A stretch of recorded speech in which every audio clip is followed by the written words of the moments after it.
Hey, boy, there you go. We gonna let me hold something now.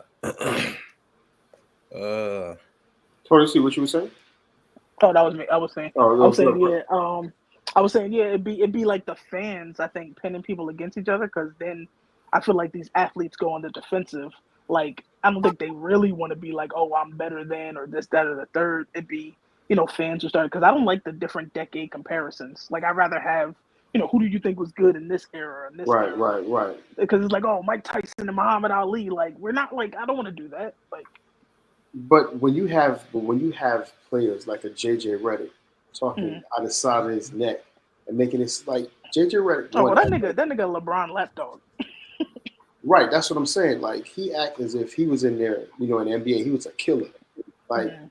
nigga, if you was in the '90s, he would have got his ass cooked. You know So what I'm hold saying? on. So Tay, we good. yeah, we good. Yeah, we Okay, should be okay. on let me. We should be on Yeah. let me know something right Yeah, I Yeah, I just sent saw the it pop up. notification. Yeah. But is it Okay. gonna like? Because I see the counter still at like 11 hours. where So on Scream you already say 11 hours Yeah, on. yeah. On let me hold something. It should be like 2 minutes, if that. Oh, okay, but they ain't gonna cut us off at 12. Nah, Okay. okay. Okay, we just want all right, so we still rolling. Okay. I mean, what y'all think about what Paul Pierce said? Wasn't he doing like some comparison of him versus people? Well, that would. I think he was just doing that just for You bullshit. think he Like was trolling? Yeah, yeah, you want yeah, to get yeah, it done now.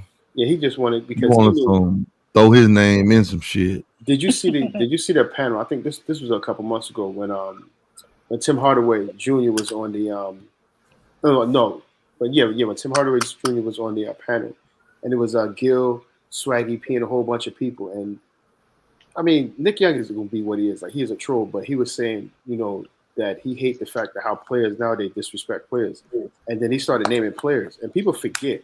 Like you had players like Kevin Johnson, fucking Vinnie Johnson. You had fucking Craig Elo. Like boys, like every team from the '90s, you at least had 5 players that could cook you, at least a minimum.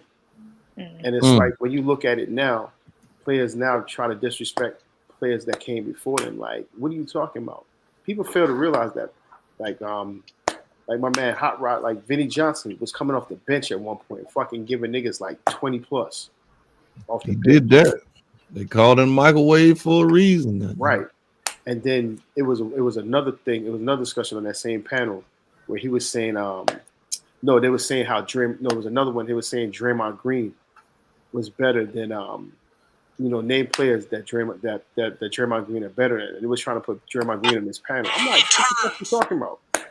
Like, and then somebody said that Draymond Green was better than Dennis Rodman. I'm like, how? Oh, now they wilding. Right. I'm Right. like, how? That part. Draymond Green wouldn't be shit if he wasn't on Golden State. All right. And had I Nan mean, do you chip. think so? Are these people who? How old were they in that era of like of Dennis Rodman? Because I think it's just a disconnect of like younger generation. No. Like it's like the same thing with music, like how they can't appreciate like But Tupac, Biggie. But they'll never appreciate. So with music, I'm gonna go back to basketball. See, Mm. that's why their longevity won't sustain to shit, and people won't remember them. So people and artists like Big Pop, J Cole, they gonna stay around for a while. Now to turn it back on the basketball. The irony is Draymond Green grew up around the Detroit Pistons when he had Sheed, Rip Hamilton, Chauncey Billups. So he know all of that situation. So he know history. So I don't know why he goes and indulges in this conversation and try to put himself better than a lot of players, and he really isn't. So do you think like do you think like 20 years from now Draymond will be remembered like a Rodman? Fuck no. But I mean, he no. got 3 rings, right? He got three, but okay. He got them rings off the back of Right. other I mean, people. I'm not saying you're wrong, but I think he was a important part because you could say that not by like no, not like Draymond, not like Draymond Green. I mean, but not so many like Dennis Rodman. people say that Cleveland wouldn't have won if he didn't get suspended. So Yeah, they were getting it because Steph and man, let me tell you something about that series, and this is just my humble opinion. Everybody else played how they normally played. Right. Cleveland got out there to that 3-1 lead. I mean, go to state. You got to remember, how good Harrison Barnes played in the first 4 games. Right, exactly. Once Harrison Barnes fell off a fucking cliff, that's was when the series swung. I mean, don't get me wrong, Kyrie and LeBron, they was doing their thing. They had to have 40 burgers. But when Harrison Barnes was cooking their ass, they couldn't do. They didn't have. They couldn't do nothing, bro. That's how they got up 3-1. Go back and look at Harrison Barnes' numbers. What the last 3 games? Yeah. Go ahead. No, go ahead. No, I'm just gonna say if he played at least average what he normally averaged, they would have won that title. And Kevin Durant don't come to Golden State. That was a double-edged sword. That's facts. You know what I'm saying? People don't even talk about it. It was not Steph. It was not Clay. It was Harrison. It was not Draymond, bro. It was Harrison Barnes. Harrison Barnes was killing their ass. Look at Golden State first title run, and who was the like after Steph and Clay, it was Harrison Barnes, yo. Yup. Harrison Barnes was busting their ass. Yup. And people don't. And he fell off a cliff. Yeah, people don't talk about that. Yup. So, he the one fell off a cliff. Would Draymond be remembered not even 5 years from now? Niggas ain't in Golden State, he will be. Yeah. He's not a first ballot Hall of Famer. Fuck no. And if he gets it, he gets it off the back of the fact that Steph and Clay and them, yo. Mm-hmm. That's how he gets in. And then he gonna make it seem like he was a big piece. They deal with I say it wasn't Iguodala was more important than Draymond. Hell yeah. If you going off importance, yeah. But people forgot how Iguodala was balling when he was with the Sixers. Nuggets too. Right. You know what I'm saying? Like I went to a Sixers game and I watched Iguodala, and the crazy thing about it is they never put this on a highlight reel. It was when they played. I think they was playing either when LeBron was they was playing Miami, and LeBron was there, and LeBron went up to go lay up the rock, and Iguodala chased him down and pinned this shit to the backboard. That shit never made SportsCenter that night. Yeah. I mean, they don't really show a lot of stuff that embarrass dude, though. You know what I'm saying? It wasn't. You know what? I take that back. It wasn't Miami. It was when he was still at Cleveland, and he pinned this shit. And that's what I'm saying. You have to look at it from a standpoint. But with the whole Draymond Green shit, he's not going to be relevant. He just need to come off and just chill and just shut his mouth and keep it pushing. Relevant for kicking niggas in the nuts. All I'm gonna say is this: if Draymond Green get in the Hall of Fame and Robert Horry don't, they need that shit is illegitimate. Robert Horry did way more for the fucking his team than Draymond Green. I'm sorry. And people fail to realize Robert Horry took a back seat because if you remember Robert Horry's rookie year at Houston, man, come on now. He was him and Sam I Am, they were proud. That's how Houston ended up winning. Yeah, the Dream and everybody, and it was basically if it wasn't for Mario, especially that second title, right? But he was a starting power forward on that team. If it wasn't for Mario Elie, Sam Cassell, Robert Horry, players that actually because Hakeem was doing his thing and he couldn't have stopped, but like the other significant role players, it was a problem. Robert Horry was busting niggas' ass, and I'm talking about a slim Robert Horry when he came out of Alabama. I'm trying to tell you, if they let Draymond Green in the Hall of Fame before Robert Horry get in, that shit is illegitimate. Bro. I'm sorry. Robert Horry got more legs. Horry got a lot of rings, don't he? 6. No, 7. But he got the Bulls and the Lakers, huh? Yeah.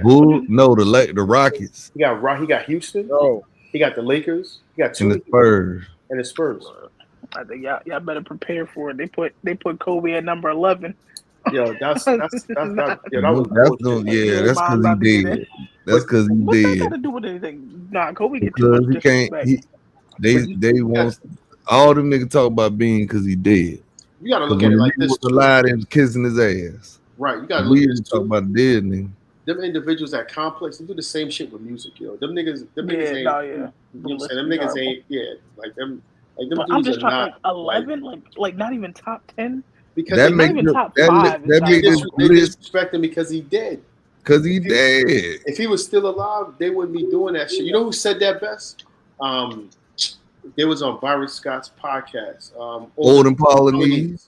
Olden Yeah, Polynese said, Olden yo, all Polynese. y'all dick riders and all this shit, yo, you're only saying this shit because he did. If he was alive, do you think were they? I'm trying to think if they were really doing lists like that when he was still like in his last. They named the man Player of the Decade for the 2000s. Yeah, they did. But he the 11th best player in the goddamn Right. all time. Get the fuck out of here, man. Look at the 10 they had before him. Right. Like, come on. They take and what pisses me off about that, especially a lot of times, if you got Magic and Kareem over Kobe, but you got Kobe below them, that makes no sense because that means you taxing him for playing with Shaq. Right. But you won't tax Magic for playing with Kareem and Kareem playing with Magic. You feel me? To me, I mean, I honestly think no matter what order, Kobe, Mike, and LeBron should be in the top 5, no matter the order. Right. I got LeBron in the top 7. Yeah, But now that's fair. That's even fair. So hold on. So okay, so I'm looking at the list right now again, right? What Complex did. So let me see. and to have Steph Curry over him, no disrespect to Steph Curry. Like, I don't. He's the only star to blow a 3-1 lead in the NBA Finals. That shit had never been done. You was on that team. You know what? I think people give Steph a place because of the he kind of like changed the game. The three, like he kind of like changed the. But nobody's not saying that he didn't. But it's no way in the world he's better than Kobe Bryant all around game. Steph don't play fucking defense. So like I said, with Complex, they're going. I can't even say that. I was saying maybe they're going more impactful. But you and all your greatness is the only star to ever be up 3-1 in the NBA. Word. Let me put this in the context. The NBA Finals has been played for a long time. It's only one team that blew a 3-1 lead in the NBA Finals, and you're on that team, but you top 10. Okay. Make that shit make sense. Everybody else closed the door when they up 3-1. Right. You was on the team that blew the shit, and you top 10. Okay. And like I said, and I just want to say this. They taxed the hell out of Shaq for playing with Kobe. I mean, Kobe for playing with Shaq. Right. And again, you don't tax Magic for playing with Kareem or vice versa. And you didn't tax Steph for playing with fucking KD. Wait. And they don't tax, bro. So this was their 100 best player list. Top 100. Top 100. Right. So and Draymond Green made it. And Robert Horry did. I just searched Complex list, basically trying to find it. So the one from 2023 popped up, and Kobe at number 5. So when the fuck we changed? And the man, and the man did. And the man did. Damn, Bean was out there playing, and we missed it. He was dead in 2023, right? Yeah. So how did that change? Yeah. Make it make sense. The math ain't man. In 2023, their That's list some was shit. Jordan, LeBron, Kareem, Magic. I'm trying to find Kobe. I'm trying to find a 2025 one. Hey, look, all I'm gonna tell you, and see this, I hate to do this. LeBron is a great player, great all time. Like I say, he in my top 10. But if you look at that list, connoisseur, the top 10 or whatever, he is the only one that has lost in the first round with another all-star caliber player on his team. You also have to look at it one more time. I'm gonna say it one more time. No, I hear you. LeBron is the only person, all-time great, with another all-star type player on his team that has been beaten in the first round. Everybody else you can name that they call GOATs never at least made it to the second round. And I'm talking about he didn't have Luka and lost in the first round. He had AD and lost in the first round. I just feel as though he's had nobody else did. He put together a team to basically run out there and go run Boston on people, and that's why I said if he goes to Dallas and do the same thing, you don't lose the first round again because he old. No, but what I'm saying is that's what he does. Like he tries to build an AAU team, like an NBA, like all-star team, connoisseur to basically go out there and play it. Yeah. Him and winning is over. It's like Word said.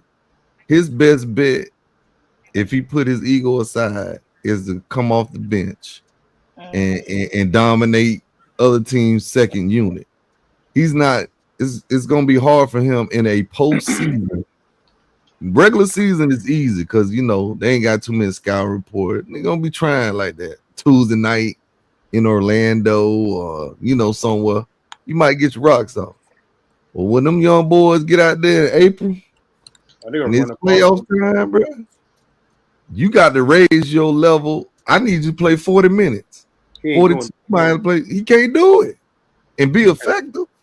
No, not at all. Why you second win on the bench? No Diddy. AE or and them young boys, they out there putting us to sleep, putting us to bed. Luke out there by himself because LeBron need a break. Bruh, it's over. His best chance of winning was 23. His last chance of winning when they got to the Western Conference Finals. Yep, and got rocked. In those games, but those games were close. It was poor execution by him. He missed shots. Joker and Jamal Murray outplayed him in AD down the stretch of all them games. So it don't take a lot to outplay AD though, yo. Well, at that, AD at that time he was balling. Yeah, I'm not. Yeah, 2023, bro, it's over. Now it's only thing left is how long he gonna stick around, bro. If he stick around, he stick around. And I think the more he sticks around, they just sign Marcus Smart. Marcus Smart. Yeah, he hurt all the damn time. Yeah, I didn't understand that move, yo. We just doing something to be doing. That's where I think Jenny Buss ain't gonna last too long. Oh, you think they're getting a Celtics version of Marcus Smart? No. Hell no. Word, let me tell you something.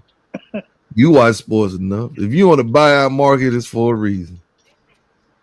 Right. He ain't gonna change life for us, nothing like that.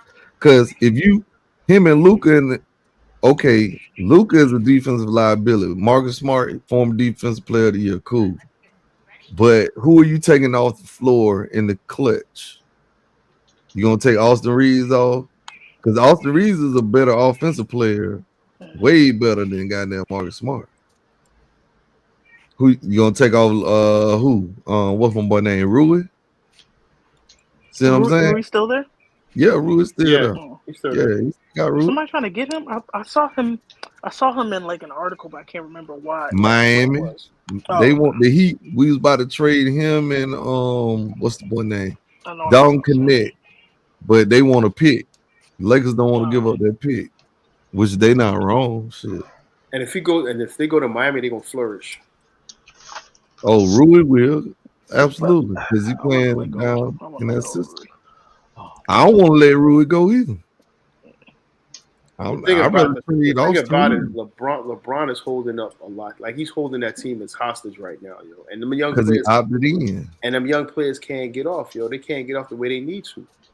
He's holding. The longer he's on that team, the more he holds back players on that team, yo. Connoisseur, that woman gave him that player option and the no trade clause. Yep. If the management that owns the team now owned it, then LeBron wouldn't have got both. They would have either offered him the money, the opt-in, or the no trade. Yep. You're not getting both because you're 41, dude. And it's no slight to LeBron. No. You're older, bro. I mean, if we was winning chips, that's different. That's different. Absolutely. Bruh, I'd be willing to pull up with LeBron and his fans and the bullshit. If we ran it, you know what I'm saying? But we ain't got number one bubble trip about this shit. But people try to compare it to what they did for Kobe. But you got to understand, yo, Kobe was a Laker. He was a Laker for life. Right. Like, what y'all talking about? So they had. Right. All right, so the list has it's Bleacher Report. It wasn't comment. So it's Bleacher Report. They had MJ, LeBron, Kareem, Magic. So the MJ at 1, LeBron at 2, Kareem at 3, Magic at 4, Russell at 5, Shaq at 6, Duncan at 7, Bird is 8, Wilt at 9. You got Larry Bird over Kobe. And Steph at 10. Steph need to now. It's no way in the world how you going to have Steph before Kobe, right? Larry Bird either. Larry, don't get me wrong. Larry, all-time legend, whatever. He didn't even repeat. He never repeated. Get the Yeah, he fuck did. out. He has 2 titles. He has 2 titles back. They He has- didn't win back to back though. he They has won 3 in titles. '84. The Lakers won in They went '85, back. and then the Celtics came back and won in '86. Larry Bird never repeated. So you have. They need to move Steph out. So Steph and Larry need to move down. Steph shouldn't be in the top 10. And Kobe to go above Shaq and Duncan. Goddamn it. I don't know, man. Duncan is a bad. I go head to head when they go there. Kobe beat him 4 times. God damn it. Duncan beat him twice. I played him 1 time. Dude, that was a wrap.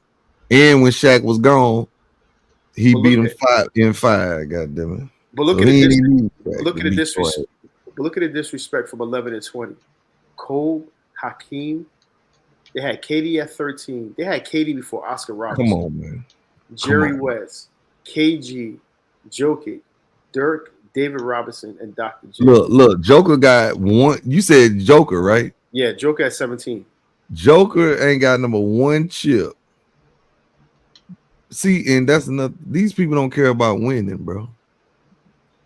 How the fuck you top whatever and you ain't won shit? Because I see they had Steve Nash up there and shit. Man, nobody give a damn about none of that. You couldn't even get to the finals.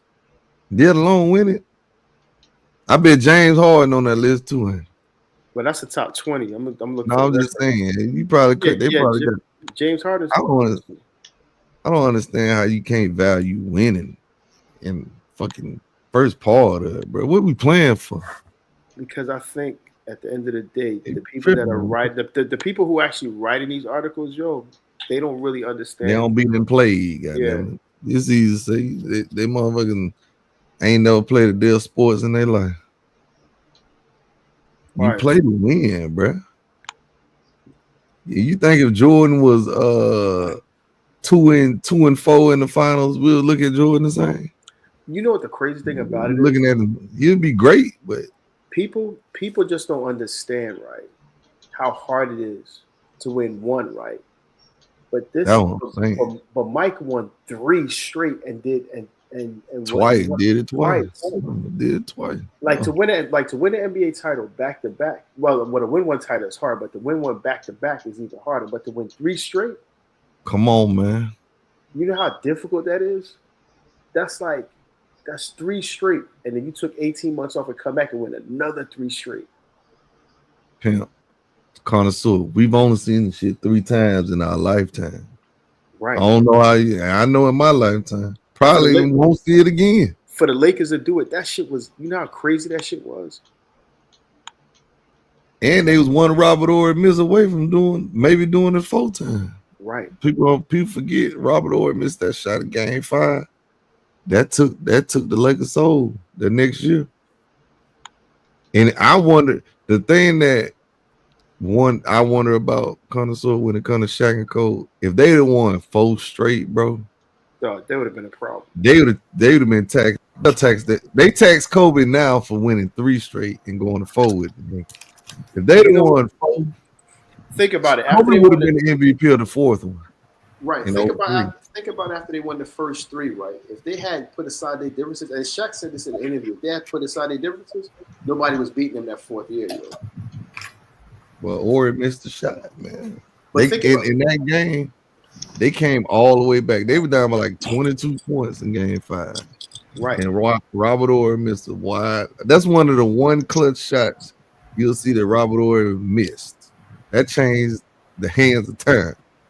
They was gonna beat the Spurs in Game 6. Then they beat shit out the Nets again. Right. Because New Jersey wasn't. They wasn't fucking with Shaq. Nah. I mean, Kenya Martin said the same thing. He was just like, yo, when they met him the first time, it was a wrap, yo. Just look at the difference. When they played the Lakers, they got swept. They took 2 games off the Spurs. Right. And that's why I try to tell people the Spurs weren't dominant like that. They had a great system. In the system, yeah, but they had players that fit that system like a world. San Antonio Spurs and their title runs and their players that they had, that was a well-oiled machine. You had for that Pop, 1 year. you had Pop at the helm as far as a coach.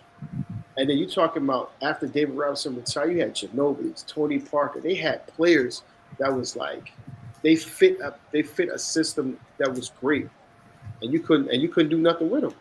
But me personally, I don't look at the Spurs at the same way I look at a Bulls dynasty or the Lakers dynasty because they never won back to back. Right. So people try to call them a dynasty, but I'm like, they didn't win back to back. Say what you want about the Heat. At least LeBron and Wade went back to back. Yeah, but even with that situation, man, like I think that shit was fixed, yo. For what? When when Ray Allen win that shot. Like, come on, there was like San Antonio was getting all that shit was being pulled out for them to win. And then they ain't playing no defense on the last part of Ray Allen. Well, you remember Connoisseur Pop dumbass took Duncan out the game. Yeah, that's what I'm saying. I think a lot of stuff in the NBA is kind of like, that wasn't fixed. That was just let me tell you that was bad coaching. As a coach, yeah, that was just dumb coaching. Sometimes dumb will get you beat as a player and a coach. It don't matter. Shit. Well, you seen that shit? You seen that shit was going on with Terry Rozier? Fill me in. The betting situation. Oh, the gambling. Yeah, he was gambling just like what's the boy name? Somebody else got busted for gambling. Yeah. I know you're talking about. I think he was playing with that's the guy. He got hit with a rape charge. Not Michael Porter Jr., brother. It was somebody else. No, but he was one too. But it was three of them. But him too, Michael Porter Jr. Nobody else did, but I know you're talking about. But I'm like, how you just gonna put your career on the line to do some dumb shit like that? Hey man, greed to make you do stuff like that, my boy. My boy. Not to that extent, man. Come on. You'll think.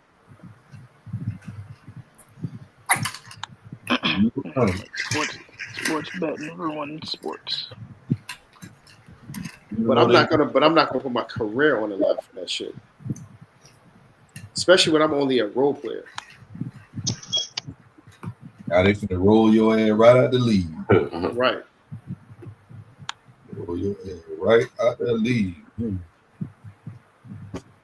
And that's what they don't understand. Like, you're a role player, you're gonna put your situation in jeopardy. That's bullshit, bro.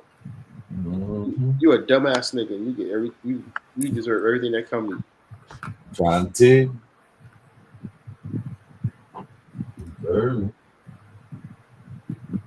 What they doing, man? Yeah. I'm over here clipping up shit. Y'all keep talking, eh? I'm right here. Shit. Where Erica go? Everybody got quiet. Everybody else, Miss JB had on mute. I don't hear nothing. JB. Rowdy, about it. There you go. There you go. They come out like the Energizer Bunny. Come on, man. Hey JB, what Kansas City about to do this year? They got make up for some shit. All I do is win, no matter what. Goddamn Kansas City didn't ruin my whole goddamn year. You think they gonna come back strong? Philly. Oh, I think we go back again and win. I don't know. There's a lot of movement this season. I'm trying to think who in your division, JB? Ooh, the Raiders, the Broncos, and they got an easy situation right now. Yeah, that's what I'm trying to say. Who else? It's one more. The Raiders, the Broncos, and who else? And some other team. It don't matter. They're not gonna make any growth. I was surprised the Broncos made the playoffs, so you never know who the Broncos pick up.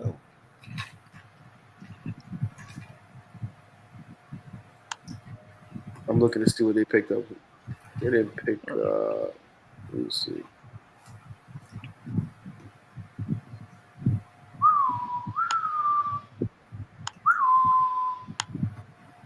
Oh, Chargers.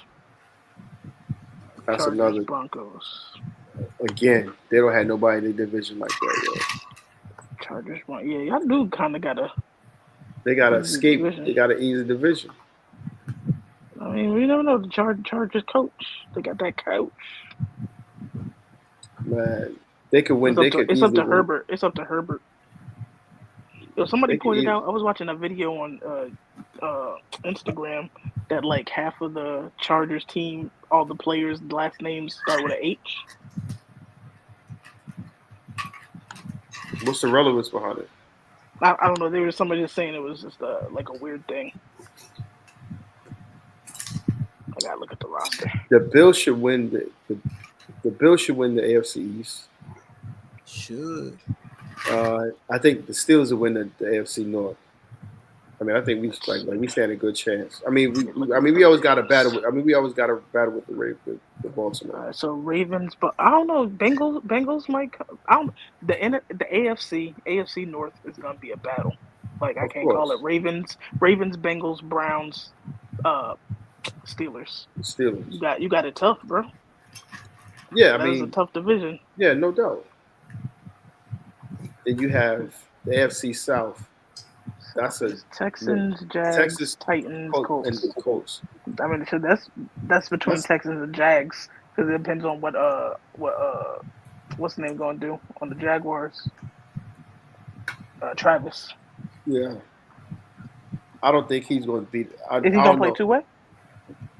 I mean, he's going back and forth with it right now, Regulus in camp, but I don't think that shit going to sustain. I don't think they're going to allow it. Nah, college and NFL is two different monsters. Yeah. Let's see the East. And the thing about it, he lighting the ass too. Yeah. That nigga get popped one good time, it's a wrap.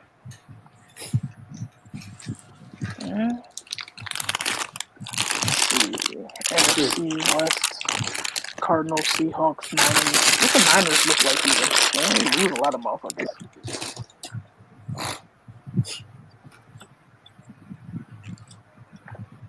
Panthers, Bucks, Saints, Falcons. And everybody start off the training camp really good, and everybody had their like, oh yeah, we're gonna win. And the reality is, who's the quarterback for the Vikings? Darnold? I think so. Let me see. Minnesota. I think the Bears should have that on lock. You think with the Lions? I mean Detroit. The Lions did lose. Oh, I mean they did lose their offensive. Then they lose both their coordinators. Yeah, to start the head coach. Hutchinson is coming off of a bad injury, and I think he's in a contract year too.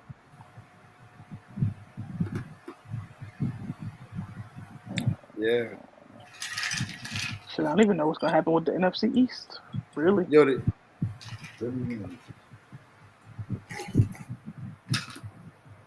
Because I think ain't Terry McLaurin holding out for the Washington?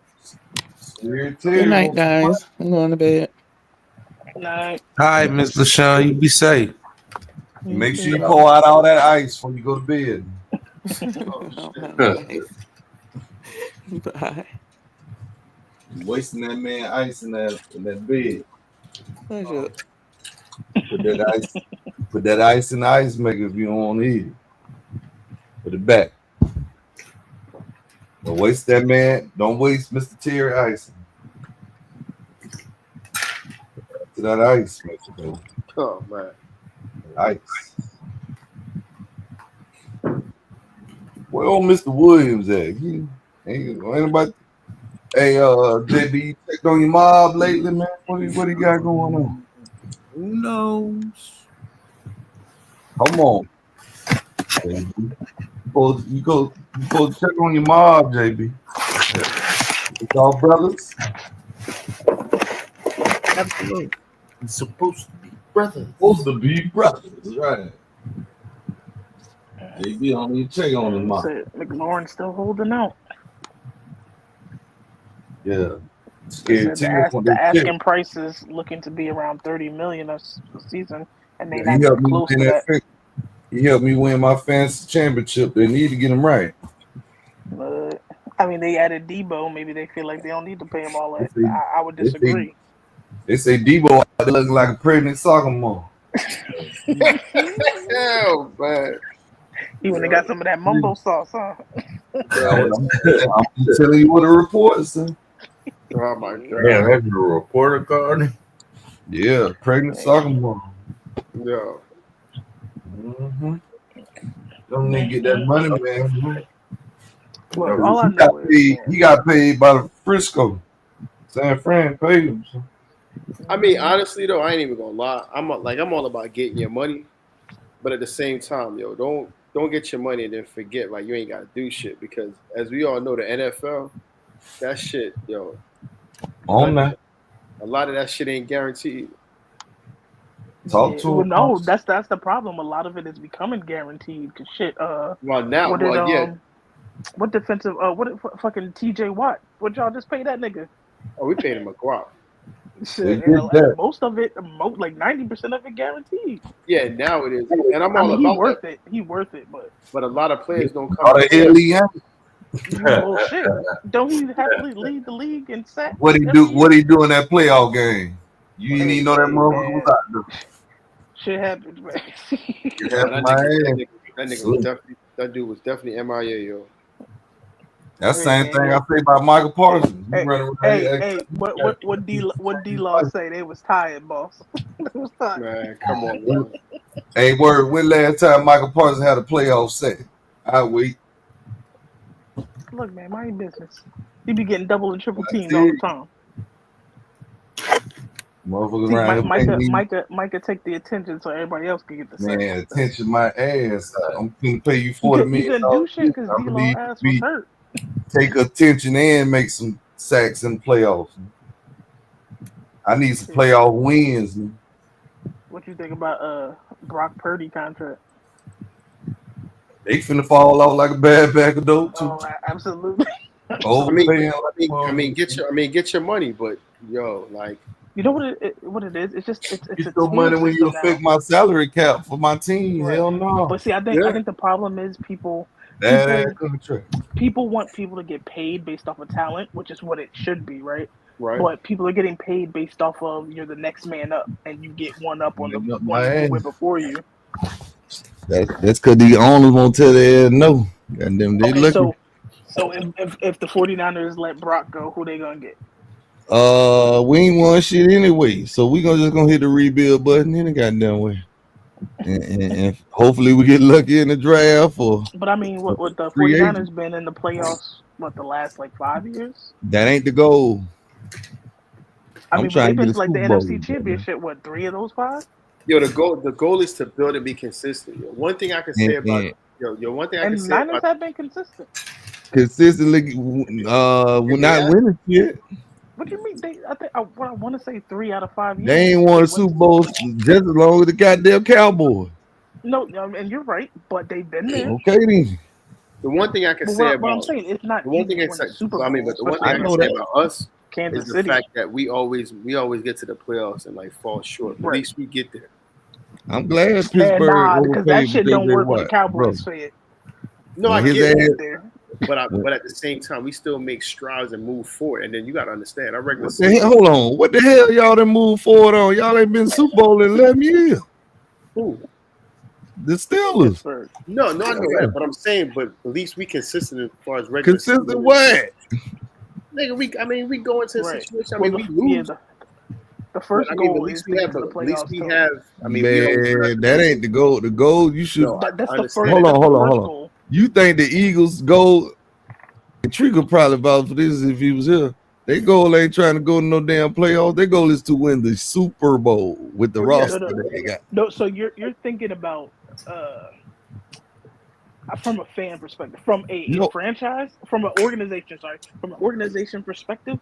They just want you to get into postseason because that means I'll bet you $1 to a goddamn donut. The Philadelphia Eagles ain't saying let's get no fucking playoff. No. Super Bowl or in bust. order to even get to the Super Bowl, what do you have to do? Mm-mm. Make the I hear what playoffs. you're saying. What I'm saying is, it's the first goal.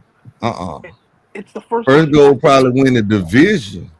That's And like somebody like you, Well, you gotta win the I mean, division. nah, you know what? Because the way the playoffs are set up now, you ain't even got to win the division. Because look, almost all of the NFC East went to the playoffs that one year. Yeah. Almost the year that Washington fucked it up. Well, you want to win all, but you want to win your division so you get home field advantage. That's what that's Oh about. yeah, of course.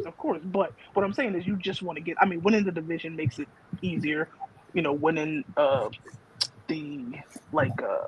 you want to be able to get that game by, or at least home field advantage. I agree, but just making it with those 2 slots that you can do without winning the division is still a nice thing. Man, hell no. Well, shit. Look at where the goddamn Green Bay went in at like number 7 and whooped that ass.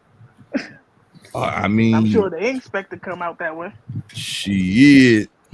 If you saw, if you knew the trends, goddamn it, you knew Dak was gonna throw a pick or two. God damn it, that's what he do. I mean, that whole team was off. I don't know what the fuck was wrong.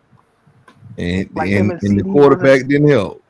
No, absolutely. We were sinking, and that motherfucker said, "Pull our legs on down. Come on, drown." That whole team, home, you win. Like, the Eagles gave us the division. We get home field advantage throughout, and I'm still pissed off at that year. I'm telling Jerry Jones, if I was the Cowboys, I'm letting Michael Parsons walk his happy ass. Let somebody else. Got your rap. If they let Michael walk, he's gonna lose half of the. What the problem is? We ain't winning shit with him, bruh. Then that's on him. No, I'm just saying. If you a difference maker like that, bruh, we'll have. He is. Look at the. I'm gonna ask you again. When the last time you had a playoff sack? You can't even. That shit don't even. You can't even remember. That's what I'm when's saying. the last time we had a legit playoff game? It's in Green Bay at home. He ain't touch that motherfucker. Ain't touched Jordan Love. What you mean? I said Tom Brady. Didn't he sack Tom Brady like 3 times? But what happened after that? I don't even think he had a sack that game. Huh? We whooped their ass because of turnovers.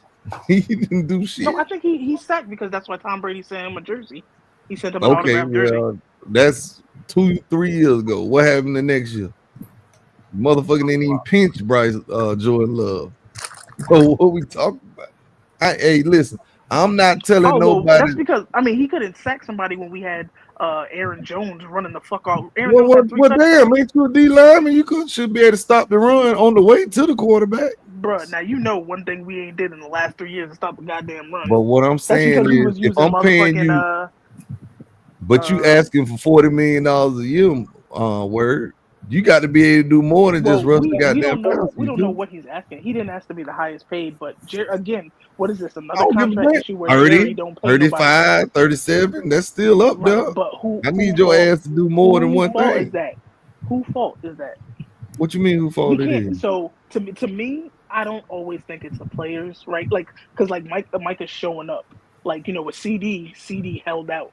So to me, when you hold out, that's maybe more the player than the agent. But with other people, I feel like it's the agent. If you show up for practice and shit, knowing you in negotiations, to me, your agent is just trying to do what they can do to get more clients. But Jerry could have paid all these people. And then what you gonna be? What you get out of it, bro? Sometimes you gotta have a return on investment. ROI. Yeah, but what does Jerry get out of letting Miles Garrett get paid, letting TJ get paid? He gonna let Hutchinson get paid. And everybody you just named probably gonna be home. Miles Garrett definitely gonna be home. TJ Watt, they'll probably make the playoff and be out in the first round. So they paying these folks all this money. And what's it again? That's just the way the market goes. I'm saying let somebody else pay it. You put your team in salary cap purgatory because you're paying this one guy $30-40 million and the team damn near you're not even in Super Bowl contention. So what do you want us to do? You know all we do is draft. You do it like the Eagles do it. Look, you pay offense and build through the draft on defense. That don't make any sense, yo. That's ass back. No, the Eagles did it. And look. How's the ass back So the Eagles went and got AJ and Saquon. on offense? I just said go get it on offense and Yeah, they build got through the Pickens. draft on defense. They have been building the line through the draft. They trying to build Exactly. the defense through the draft.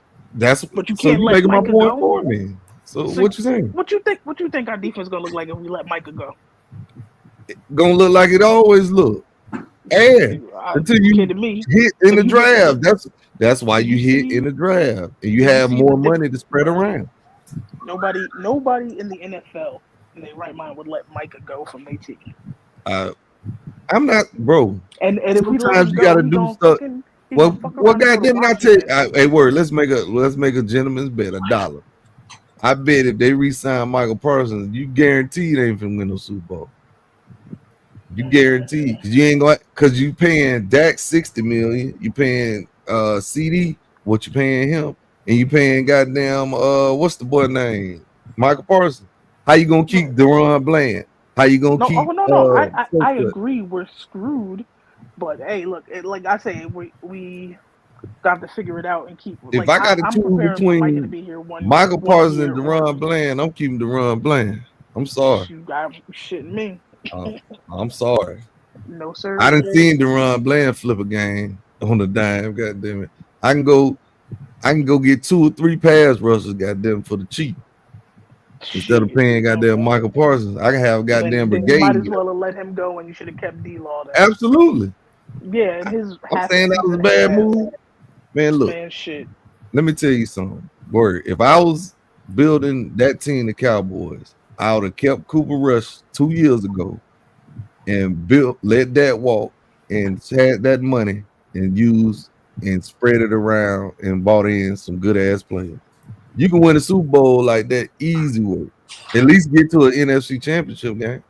You don't need no goddamn.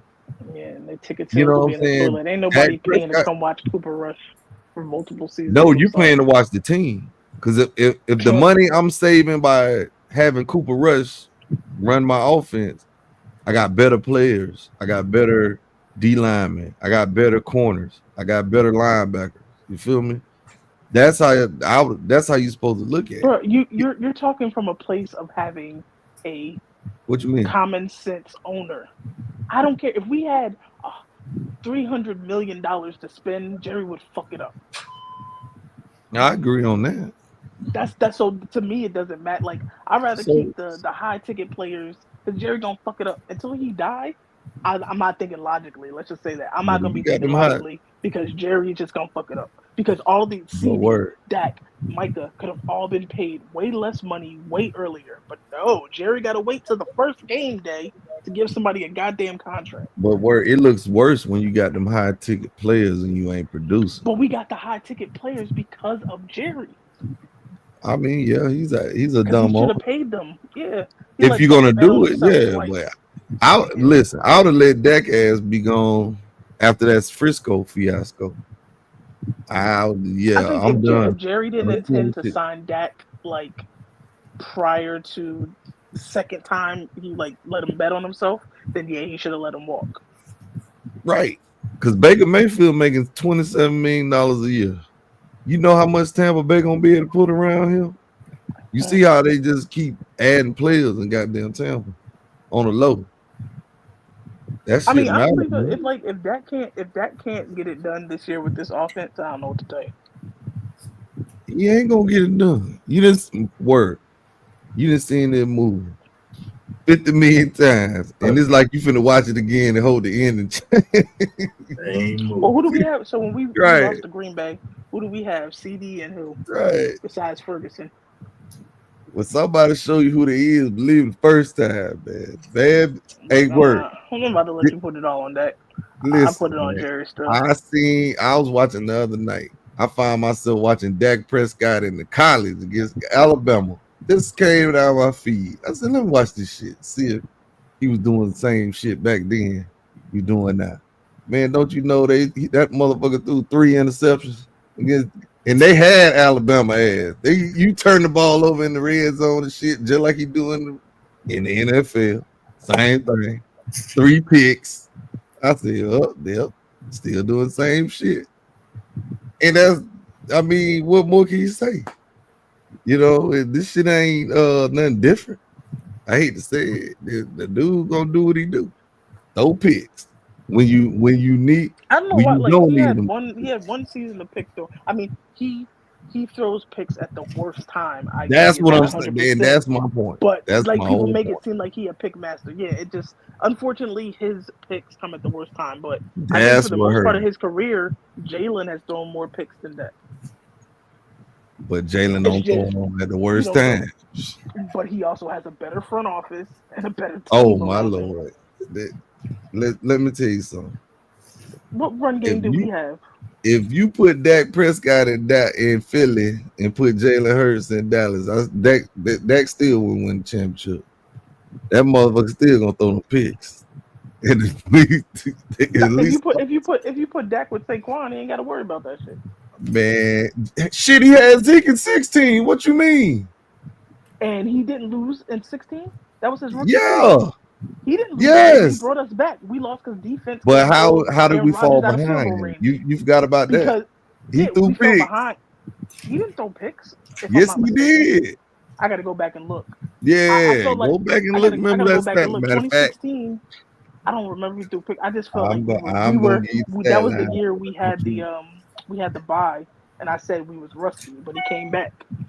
We was down 3 touchdowns. That Green Bay game. Don't you worry about it. You stay right there. I got you. But like we were down 3 touchdowns, and he brought us back. And who helped us get down 3 touchdowns? His ass. It don't matter. No. What I'm saying is, I can't fault him for that because he made up for it. Man, go to hell.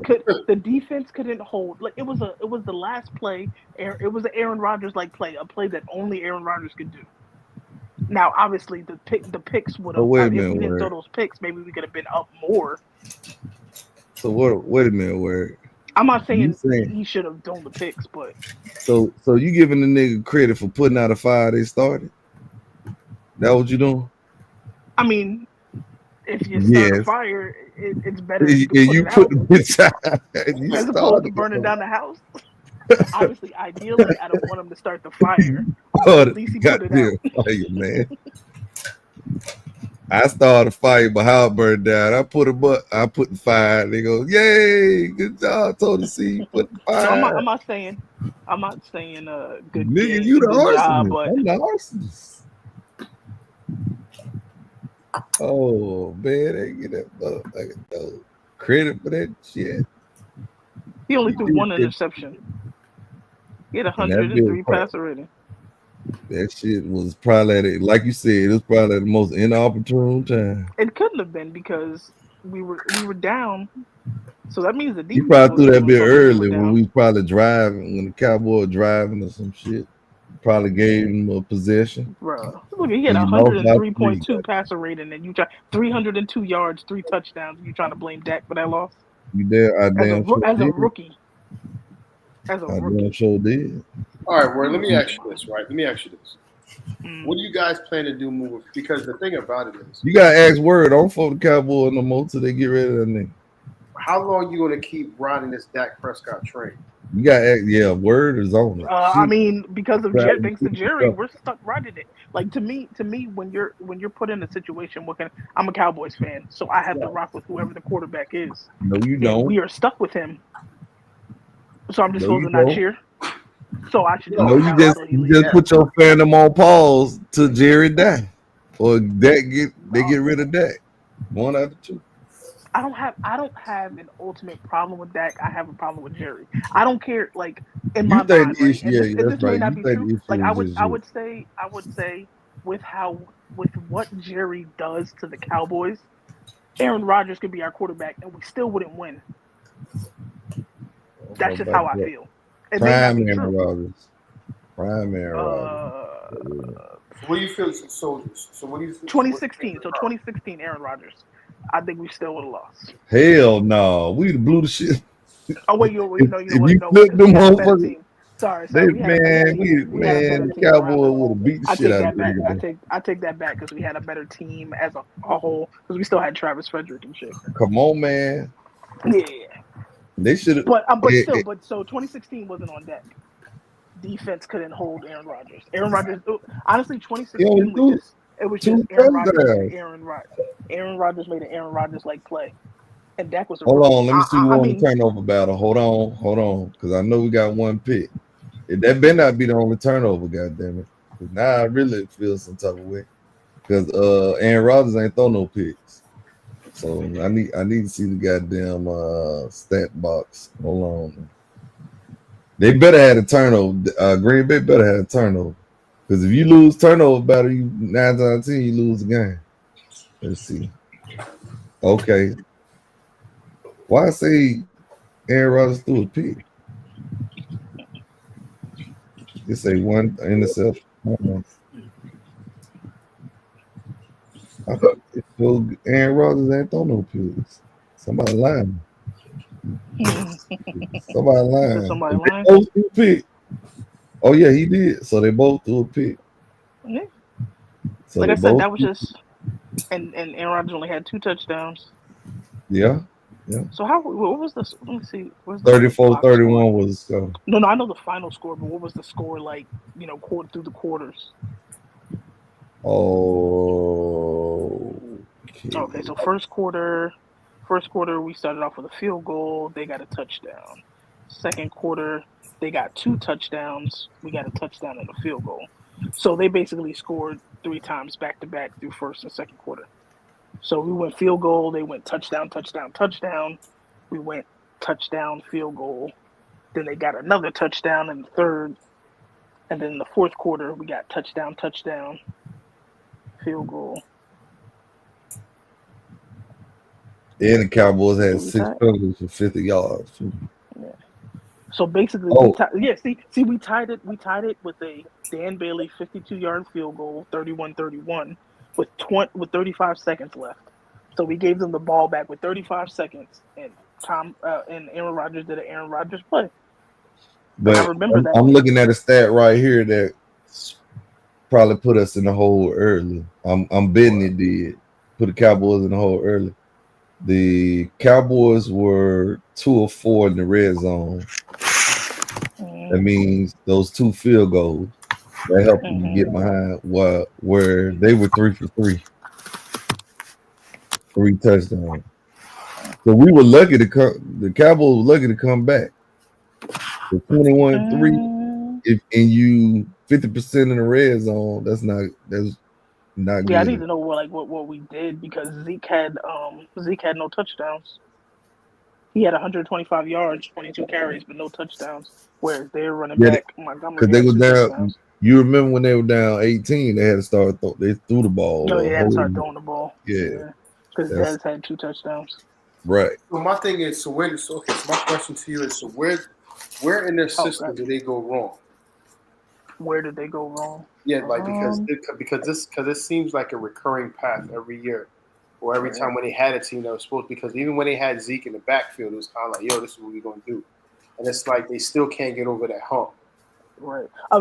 For me, right? Like, I mean, I have to hold the players accountable, but I feel like Jerry is never gonna hire the coach that we need. Like Which is who though? Like an Andy Reid. Who y'all coach? Mike Tomlin. When I thought Tomlin's contract was about to be up, I was like, I would love for Tomlin to come. Like, I feel like we need a coach that's more motivational. That's gonna, like, we had Coach Clapper. I fucking hated Garrett. He clapped every time we fucked up. Then we had, and I'm not gonna say McCarthy was terrible because he's a Super Bowl champion, but I feel like he won, like Aaron Rodgers won in spite of McCarthy. Like, he was antiquated. He retired and then came back. No, he took a year off because he was kind of like. I'm saying you go back and watch that Super Bowl. McCarthy was dialing shit up on the goddamn. Because they went to I feel like they went to the playoffs all the time, but it took a minute for them to finally, So what is they choke when it comes to when they game in the no? Aaron Rodgers didn't play well in a lot of them losses, man. Go look at. I would have to go. Like, I don't know it off the top, but if it was on Aaron Rodgers, then it was on Aaron Rodgers. But I feel like McCarthy was very flat with the Cowboys. But again, I think coaches are pigeonholed when it comes to Jerry. Jerry only picks coaches that are going to basically bow down to him, come over to his house, have dinner, and be his bitch, for lack of a better word. He doesn't want any coaches that are going to get pushed back. Hey, I'm going to land my fucking helicopter on the practice field in the middle of practice. Why not? Like, he just disrupts everything. Like, even, what's his name? Dalton Schultz said it when he went to the Texans. He was like, it was like being in a zoo at Dallas. He's like, we're in here working out in the gym, and he got people taking tours. Jerry doesn't care about winning. He's the richest team in all of sports. He has 3 rings. What the fuck does he care about winning for? Yeah, but he's still sitting down there praising those 3 rings from like 20, 40 years, 20, 30 years ago. Because the fucking media will keep giving him attention. That's why I say I wish people wouldn't talk about us. Like last year, we have no reason to be talked about at all. Our quarterback was hurt. Half the team was hurt. Nobody should be talking about us being the Super Bowl front runners this year. No, but they will.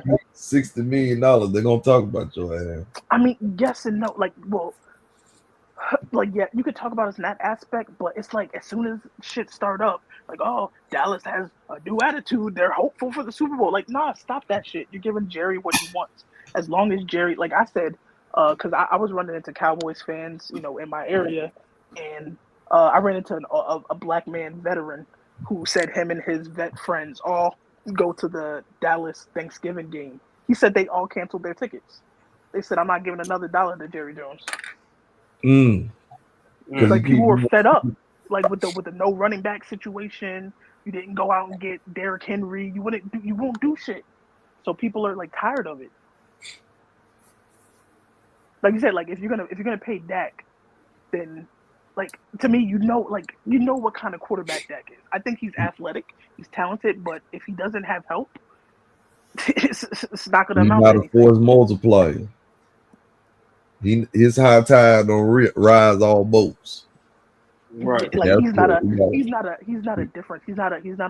he's not a Rodgers. Like I know what Dak is, so that's why I don't get mad. Like especially I know when the money on the wood. Yeah. Dak is almost no different than a Brock Purdy. You think Brock Purdy is gonna be dominant this year? No. Right. So that to me, Dak is like in that category. But that's why the 49ers stupid for paying him like that. But look at what Brock Purdy did. That's what I'm saying. Like I hate that this market is just next man up gets the higher ticket. It shouldn't be that. These owners are scared to bring in a free agent or somebody, bro.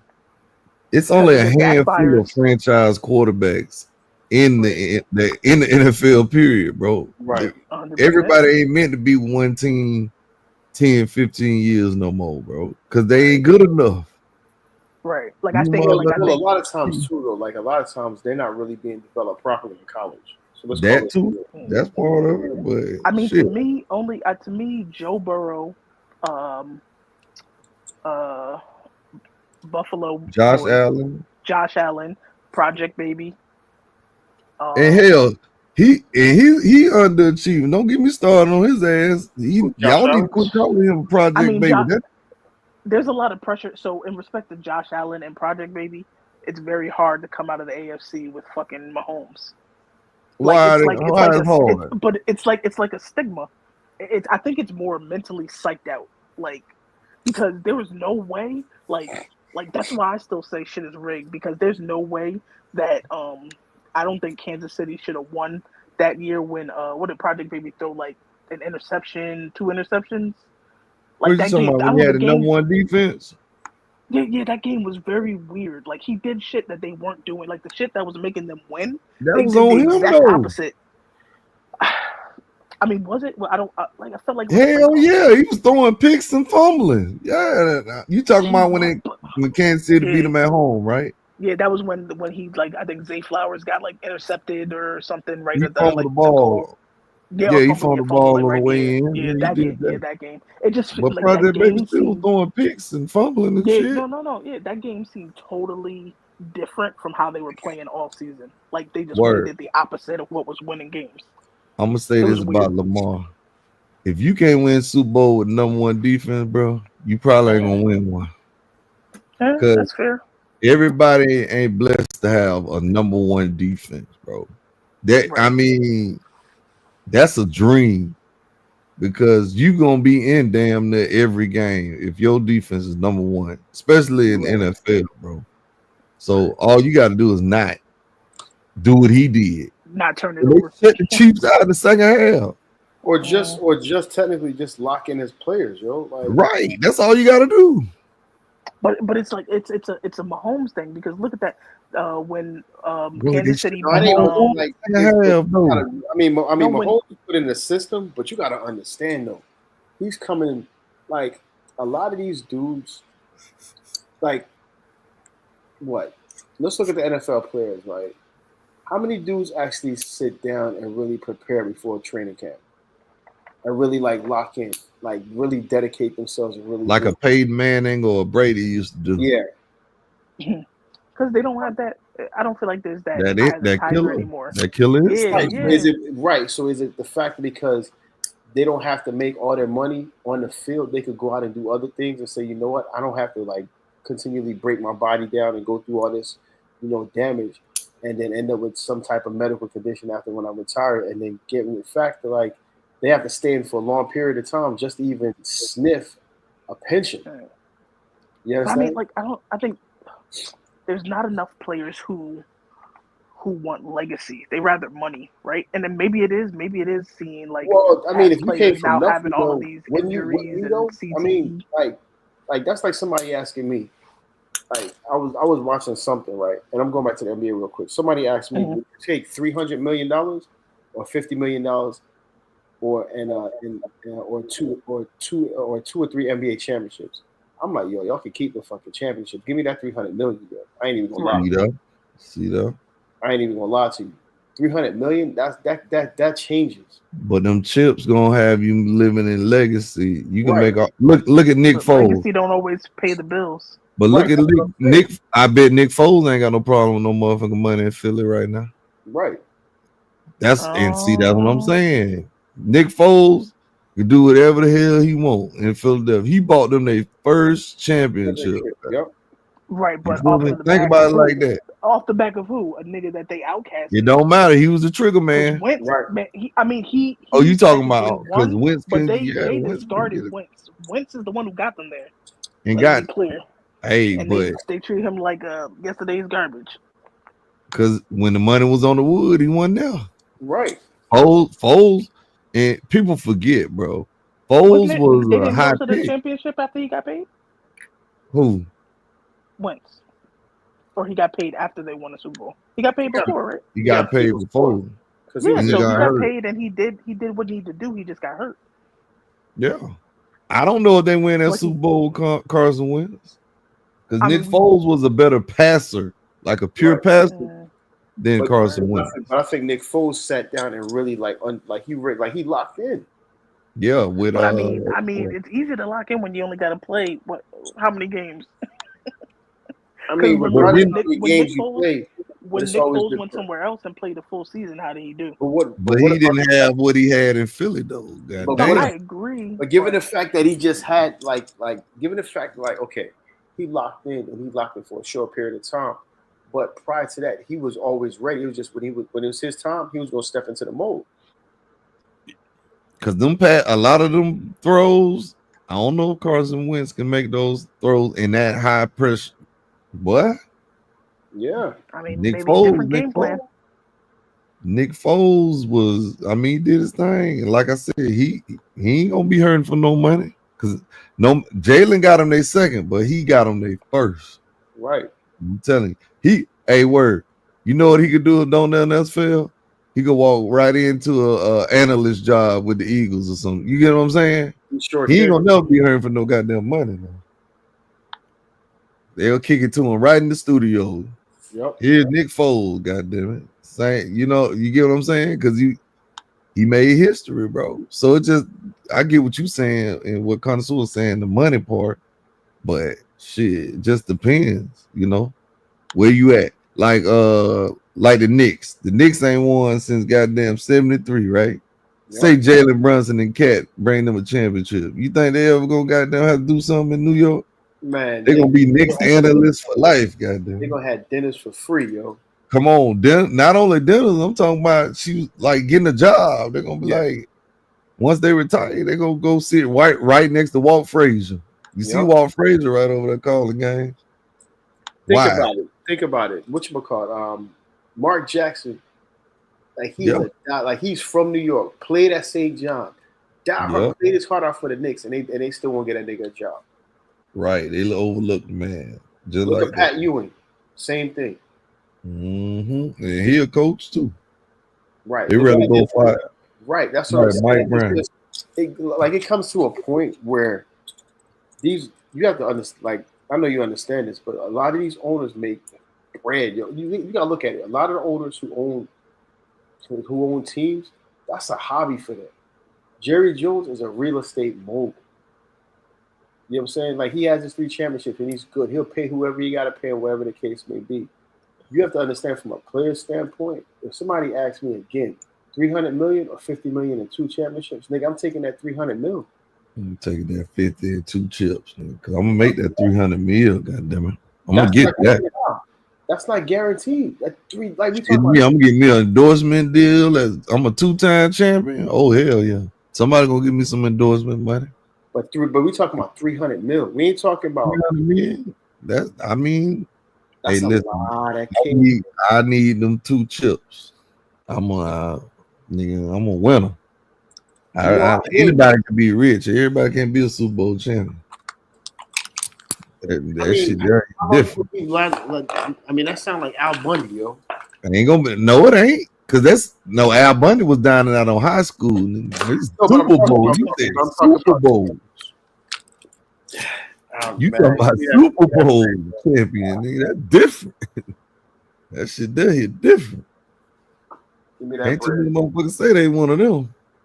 A lot of motherfuckers that scored 3 touchdowns in high school, like you talking about Al Bundy did. Ain't too many Super Bowl champions. I mean, the championship. I get what you're saying. But we talking about moving the needle in generations. Like, I come back as an owner, I buy into a franchise and build that shit on the other end. Bro.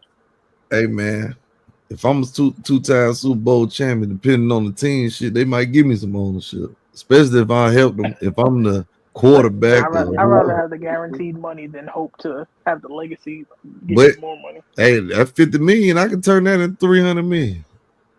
I may have to work a little harder, but I can turn that into $300. Give me them chips. Can't nobody take that away from y'all. Can take this money away. You can take this money. You can't take my chips. Nigga. I was there. I did that shit. That's legacy right there. All time champion. Be known as a champion. Plenty of motherfuckers be known as rich motherfuckers. Ain't too many motherfuckers. It's a lot less known as champions. Especially if I'm playing. Now you say I get to play and I get $50 million and 2 Super Bowls. Give me them. I take my chance. Bitch ain't gonna never. I need my legacy secure. But the problem is, as a player, like you want these players to be, essentially Tom Brady, right? Who took less money to build a team around him. No, but that's because the owners do and the players do. That's why they listen. Word. You only. But wasn't it Tom Brady that basically was just like, go ahead and get. Tom Brady would rather have people around him than to take all the money. Right. But he was in that position because his wife at the time. That's the difference. Because I honestly believe when people are like, oh, Dak took all that money. So let's say Dak took a team-friendly deal and got $25 million a year. Do you think that Jerry would have went and spent that money? Your issue is you think Jerry gonna fuck it up. She thinks Jerry gonna fuck it up. Jerry is not the Eagles. I give much props to the Eagles front office. They will do what they need to do to get the pieces. But you keep rooting for him, word. I told you I got to fan them on pause till he all I can do is root for the team. All I can do is root for the team that I love. I'm not gonna sit here and just not root for anybody. But what I'm saying to you, you keep banging your head up against the wall. You're gonna get more than a headache. God damn it! The reason the team fucked up. After we lost to Green Bay that first round, I basically went into a different mode of just I've been for the longest. I've been content with believing we weren't gonna win. I believe one, it was the curse of Jimmy, and then 2, it was Jerry. And when he put Jimmy in the ring of honor, I was like, all right, we're taking a step. And then fucking that Green Bay shit happened. I was like, all right, maybe we're not taking a step. Because, like, that year was it, right? We fucking snuck in and took the division away from the Eagles. We put Jimmy in the Ring of Honor. Like, I was like, oh, everything's going perfect. We about to get home field advantage. Like that. Like, Dak was almost MVP. And then still nothing. So I'm like, all right, then it's got to be Jerry. Yeah, I was like, then it's got to be Jerry. So now I'm convinced that, hey, I'll be happy just getting to the NFC Championship. And then after Washington did it, their first year, I was fucking pissed, bro. Like, last year was it for me. So, like, that's why I'm apprehensive about them trying to sell us. Like, oh, the team together, they're going to do Greek line dancing and shit. I don't give two fucks about that. I don't even care if we go undefeated this season, because unless you show me in the playoffs, I'm done with hopes and dreams. Hopes and There's dreams. some new brotherhood and camaraderie and all of this. Like, cool, show it to me in the playoffs. I'm a root for my team still, but like I said, I don't care if we lose 2 games this season. You still can't convince me that we're about to be a dominant force in the playoffs till I see it. I'm gonna say this, and y'all may or may not agree with it. I think a lot of players are selfish as shit, bro. Oh yeah, 100%. That's why I give props. Like, I'm not mad at Micah, because at least he's showing up. Shit, the Marion Overshow was the first person at training camp, and he can't even practice because of injury. Still, like, he's still like restricted. A lot of players are not team built. I mean, it's not an iron team, but it's damn sure on me. I just feel as though, like, the game ain't the same. You know, guys not really locking in college. You know, I mean, you can look at it. I mean, especially coming in now, it's football. And with this NIL money, niggas ain't worried about shit right now. Niggas ain't trying to play. Like niggas will give you the subpar minimum, and they know they can get this NIL money and come into the situation and say, you know what, I'm gonna be what it is. And it's like, dude's gonna have short life careers. It's not how it was back in the day. And I think we as fans, we're looking at it from that standpoint of like, yo, how come they can't be like this? Because I'm being baby from the gate. And it's a lot of not accountability going on. It's like we scared to tell these players what to do and what not. You know what I'm saying? What to do? Fuck out of, like, if I'm an owner, bro, I ain't got time for your shit. I would trade your ass real quick. I don't give a fuck. You can never be like one thing, and I don't want to sound crazy, but you like, they'll always let you know you'll never be bigger than the game. Right.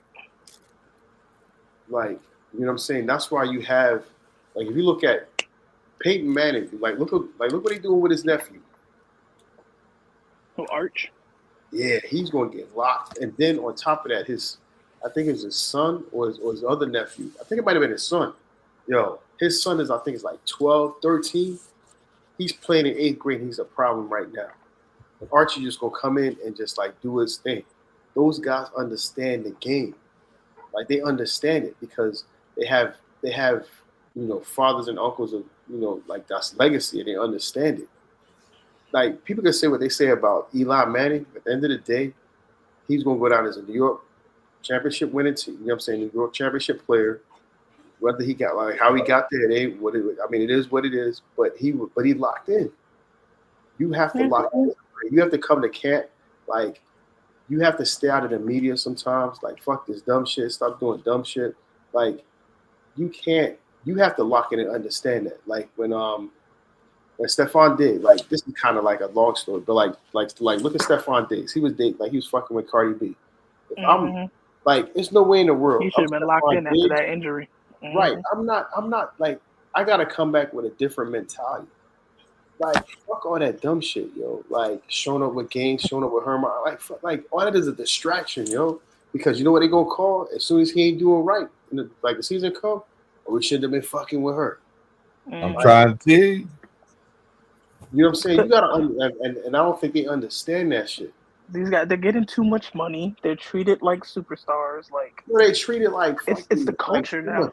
Yeah, that's what I'm saying.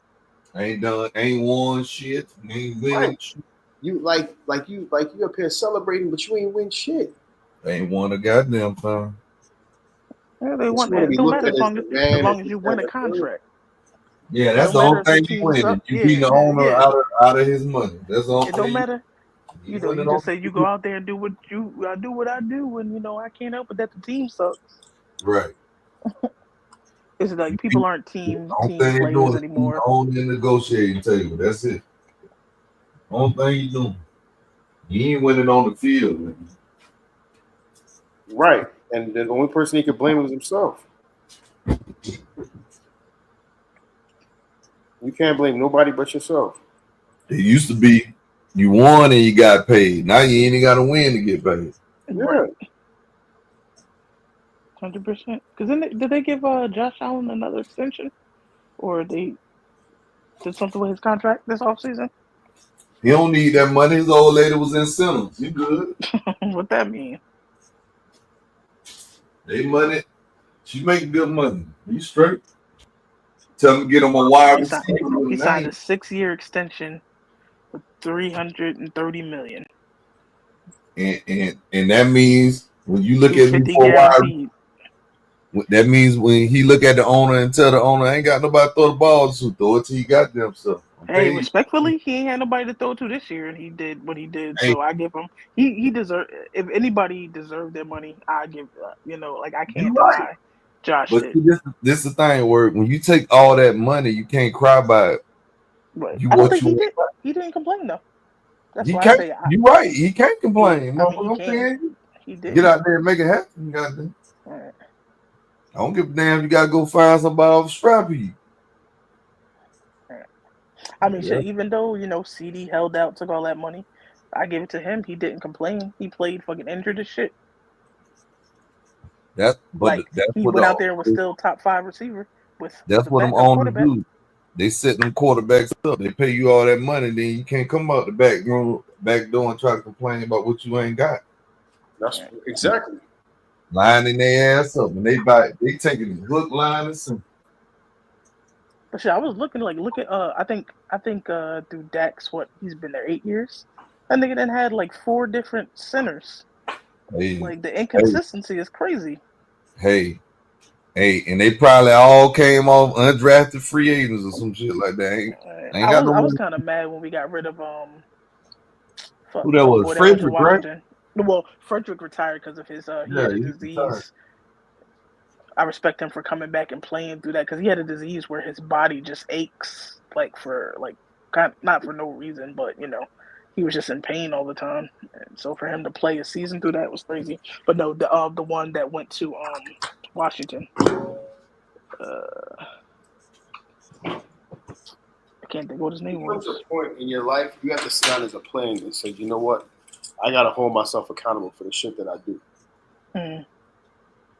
And that's what a lot of players don't do. You know what I'm saying? You can tell the ones that lock in and they look at the long haul. Like I always look at, and I hate to use him as an example because he's a different breed. But take when Kobe locked in, right? He always used to say, even when it was at the Olympics, right? And the rest of them niggas was over there partying. Mm-hmm. And Kobe was in the gym. They come in at 4:00 in the morning and they see this nigga coming up from the gym drenched in sweat. You know what I'm saying? And it was just like, oh shit, what you doing? He's like, I'm coming back from the situation, just working out. You know what I'm saying? And I think that's why I kind of rock with Dak, even though he has these troubles. To me, he's still like a leader, right? He's a good example. He's getting all this money, but he had all them wide receivers at his house playing on his field practicing, when it wasn't time to practice. So I can't knock his work ethic. He a nigga that stay out the way. You don't see him at parties and shit. That nigga go fishing for fun, and now he got 2 kids. So, but you doing all that? What the results said? Goddamn it! The result is where the owner left him in the garbage. Oh, yeah, she gonna quit. She gonna keep blaming Jerry. Bro, I'm telling you, look, who else can I blame? So do I blame Dak for not having a running back? No, you can blame for them picks though. My point is, it's just hard because a lot of players don't look at the bigger picture a lot of times. And if they do, They'll be consistent for a short period of time, and then it's like go lose it. But I mean, I feel like we also gotta look at the agent game, right? Because I was like, all right, why aren't these guys taking less money? Do you think their agent would allow them to? And I get it. Ultimately, it's your decision. No, because the agent right. wants to get The paid agent as well. Yeah, they want well, their not 10%. even the agent wants to get paid. Like if I'm an agent who gets my player the biggest contract, what I'm gonna do? Get more players to sign with me. So an agent isn't gonna want their player to take like if Dak were to come in and say, "Hey man, I'll be good with 30 million if it'll help get us a player." You think that agent like, sure, let's take less? Of No, course not. because at the end of the day, he's looking because the agent's interest But is paying that off the players. But that is a player though, so Right, you got to understand. I'm talking about from a player's perspective. Like I feel as though that the player's going to get what he's due, as long as the work is put in. Because my thing is, whether you get it from a franchise or somebody else, you're going to get paid regardless.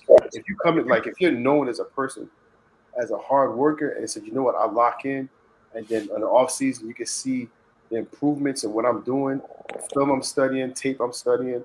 I'm locking in. I'm getting my body right. I'm like staying away from the bullshit. Like I'm not partying. Like what I'm saying. Like this is you have to understand. Like the window of opportunity is short, and like for these players. So you have that chance to make an impact at a franchise level and as a player level, and to be put into the Hall of Fame and win a championship. So that window is slim, and if you don't create that level of opportunity for yourself moving forward, you're just going to be thought as another whatever. You understand?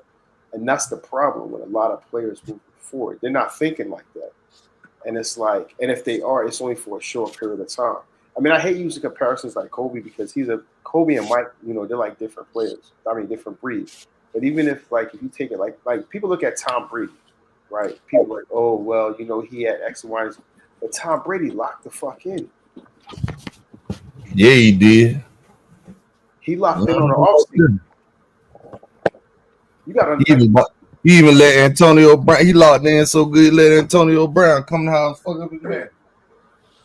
Right. I mean, think about it. He went down to Tampa Bay in 1 year season and won an NFL championship. Yup. They went from winning 2-3 games the year before to win a fucking NFL championship the next year. It happened. You know what I'm saying? It's like you have to have that one guy that sets himself apart and be like, I'm gonna hold everybody accountable. I'm gonna be that asshole. But you got to deal with egos and like fuck you and fuck your team. Like keep it moving. You have to learn like as an owner, but then the owner has to be on board of that shit too. You have to have an owner that's gonna say, you know what, I'm gonna back my player up. Like this is who I'm gonna stand with. You know what I'm saying? I'm not saying you can't have a life outside of football.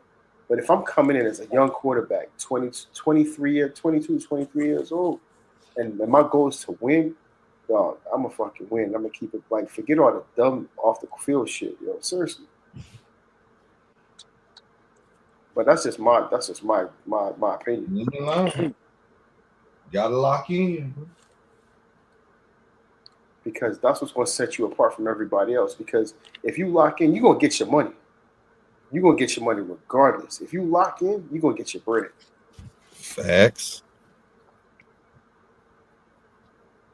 Like that's one thing. Like that's one thing history shows. When you lock in, and you set yourself apart, you're gonna get your bread, whether it's with that franchise or somebody else. But you're gonna get your money. The money gonna come. Right. The off-court, off-field bullshit.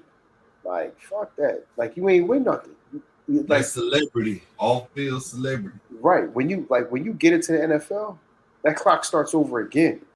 You're not in college no more. Like you the man on college. When you get NFL drafted, it starts zero.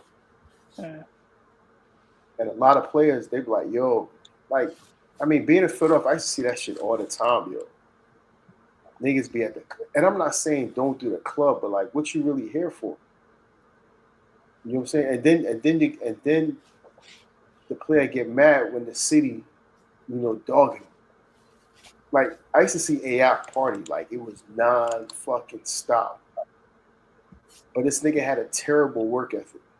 But he used to put his body, but people like, well, he did this all. But he fucking partied. Party like shit. James Harden the same way when he was down in Philly. You know what I'm saying? Like, and then you want to criticize the team for getting on you because you partying. And the players, and you know what I'm saying, the city looking at, we paying you all this, like the ownership paying you all this money. And what are you doing? Like, Ain't hard, ain't gonna never win shit. hell no. And players with that mentality, that's what it is. Like, how you gonna come back? Like Harden in Paris right now, fucking off. Come on, man. How you gonna come back to the Clippers and talk about, yeah, y'all gonna win? Win what? But when is their what's their like little downtime? As a player, you Ain't no damn time. everybody's different. I'm not saying not to have fun, and I'm not saying not to enjoy life, but try to prioritize what you're trying to do, because you're asking. Because I think James Harden right now is asking for a huge extension. If I'm an owner, I'm not paying you the fucking extension, nigga. You can't win. Not paying you for no regular season bullshit. Right.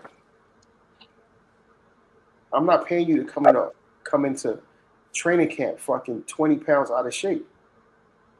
Which is gonna happen. Right. People talking about, well, he could use that. Yeah, but what about during what about during your off season? You practice, like you do what you do. It's a saying that when I play, like my coach always tell you this. You work in the off season, like you prepare for the upcoming season in the off season. The off season, the work you put in the off season translates to what you're gonna do on the field in the regular season. You don't train for the regular season during the regular season. You train during the off season. But I mean, we also got to consider the strain, like some of these, players, like the strain that they put on them with like the obligations and shit. What obligations? Like what? Like signing shit, going to this event, going to that event. No, I get that. Do they really allow them to fully focus on But that's minor shit though. Like showed up event, that's minor shit. You going an hour there, 2 hours there, coming back and like. Interviews or them speaking in like after a game is enough. Like imagine you lose by 20 points and now you got to speak to the fucking press. But at the same time, that's what you do. But that's what you sign up for as an athlete. Yeah, that's part of your job. That's part of your job. It is, but how are you supposed to? To me, like how are you supposed to focus on winning when you got to go through that shit? You gotta. The greats do it, but you can't. To me, that's just a lot of excuses building up to like, oh, well, I need this. Like, come on, that's. No, but look, that's what I'm saying. Look at what Dalton Schultz was saying when he went to the Texans. He was so much happier because he said even in downtime of trying to work out with the team, Jerry had tours coming through there, basically having them taking pictures and shit. Yeah, Jerry Jones is another level. Like I wouldn't want to play for that nigga. I wouldn't want to play for him. 100%. People only come to the Cowboys to catapult to the next team. Like look at fucking fuck his name is Green Bay. Cobb came to us and went and got a big ass deal. He played 1 year for us and went and got a big ass deal the next year. But that's people not come to us as a stepping stone. But that's not always. Wasn't that from the Jets? Huh? Did he come from the Jets? Yeah, he came from the Jets. Didn't he go to the Jets after that? Yeah. Oh, after us. Yeah. Shit. I don't know where he went after us. But that's what I'm saying. Jerry Jones is a special case, so we got to look at him for what it is. You know what I'm saying? I wouldn't want to be drafted by him. Right, but that's why I feel like unless you're drafted, and I think that's why he kind of builds through the draft, because anybody who comes, like anybody we pick up that comes to us, like it's gonna be the same situation with George Pickens. He gonna use us for this year. He gonna probably ball out, and then he gonna go get that bigger bag. Yeah, because the Cowboys can't pay him. Yeah. Because the Cowboys can't what? They can't win. They can't pay him. They can't pay. Oh no, we can't pay him. We can't pay him because of we ain't gonna be able to pay him because of what's the name from the Jets? That contract he just got. Who? Sauce Gardner? Yeah. Garrett Wilson? No, Garrett Wilson, yeah. I was reading an article, basically, they were saying Garrett Wilson's contract kind of fucked us on any chance at signing Pickens. Like, maybe we had a little bit of a chance, Yeah, because if he You can sign George. We can sign. Cowboys can sign George Pickens. Easy. Nah, because he don't want. Let Michael Parsons walk. He doesn't want a contract right now. No, I'm just saying when it's time to do it. Well, yeah, next year we would have to sign him next year. Now, if he does better than Garrett next year, then he's gonna be worth more. But the Cowboys won't have the money because they that's what I'm saying. They won't be able to afford him because of what Garrett got. Michael Parsons. You're not gonna be able to keep Michael Parsons and George Pickens. No, 100%. Right. So less than 2 weeks. Right. There you go. The problem is if we let go of Micah, he gonna go right to fucking Washington. So what you mean? So that's our division. So what we gonna? You think facing Micah is gonna be better? You think he will ball the fuck out in Washington? Man, you out your mind. It's not the fact if he go be with Dan Quinn. It's not the fact that like some of his being better. It's the fact there's always going to be somebody that's going to be more hungry than that individual. No, I would be okay per se letting him go if I knew he wasn't going to our division. But what that mean? That guarantee him shit. You want to see Micah twice a year? You want Dak to? He don't do shit now. What he gonna do? Come on, man. Okay. When you see him in the postseason, a word. Let me say it like this: when you see him in the postseason, don't be worried about it. Michael Parsons is good, borderline, but if he was Aaron Donald, I get that. What's my boy name down here? Jalen Carter did that. Look what the Eagles did with her since what the boy name is Hassan Reddick.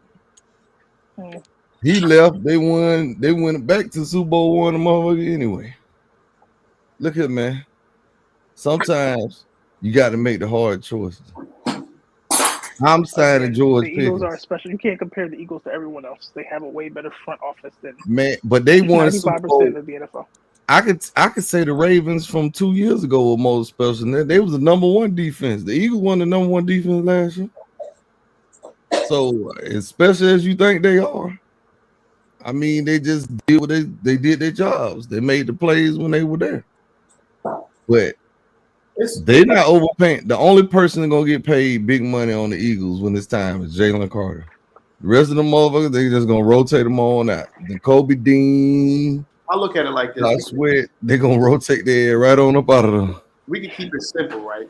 Let's take a regular 9 to 5, right? You have a nigga that come in, right? A nigga that come in at 9 o'clock on the 5 minutes of 9 to do his work and does everything right. But then you have a nigga that comes in 2 hours prior and does everything that the other guy isn't doing. Who do you think will get the better? Eagle talk today. I just thought I'd throw that out there. For less, and they probably don't forget about this because so you getting paid less money. Right. Come on now. Who's going to eventually be better in the long run, in the long game? The individual that come in there at 2 hours prior doing the situation and doing more. Somebody's seeing that. Word. I'm telling you, man. You gotta let Michael go, bro. Yeah. And build around. If you're gonna keep Dak Prescott, you got to build around Dak, George Pickens, and CeeDee Lamb. Because you're not paying a running back. So you might as well pay the wideouts. You had 2 good wideouts, and then try to hit on the draft part. Let's say, Michael, I love you. I can't. The league ain't going that way, man. You gotta be able to score. In defense, you gotta get time. On those what was it, 4 games or 5 games Micah missed? I understand that. But you can go find somebody on the free agency. I bet you $1 to a donut for cheaper.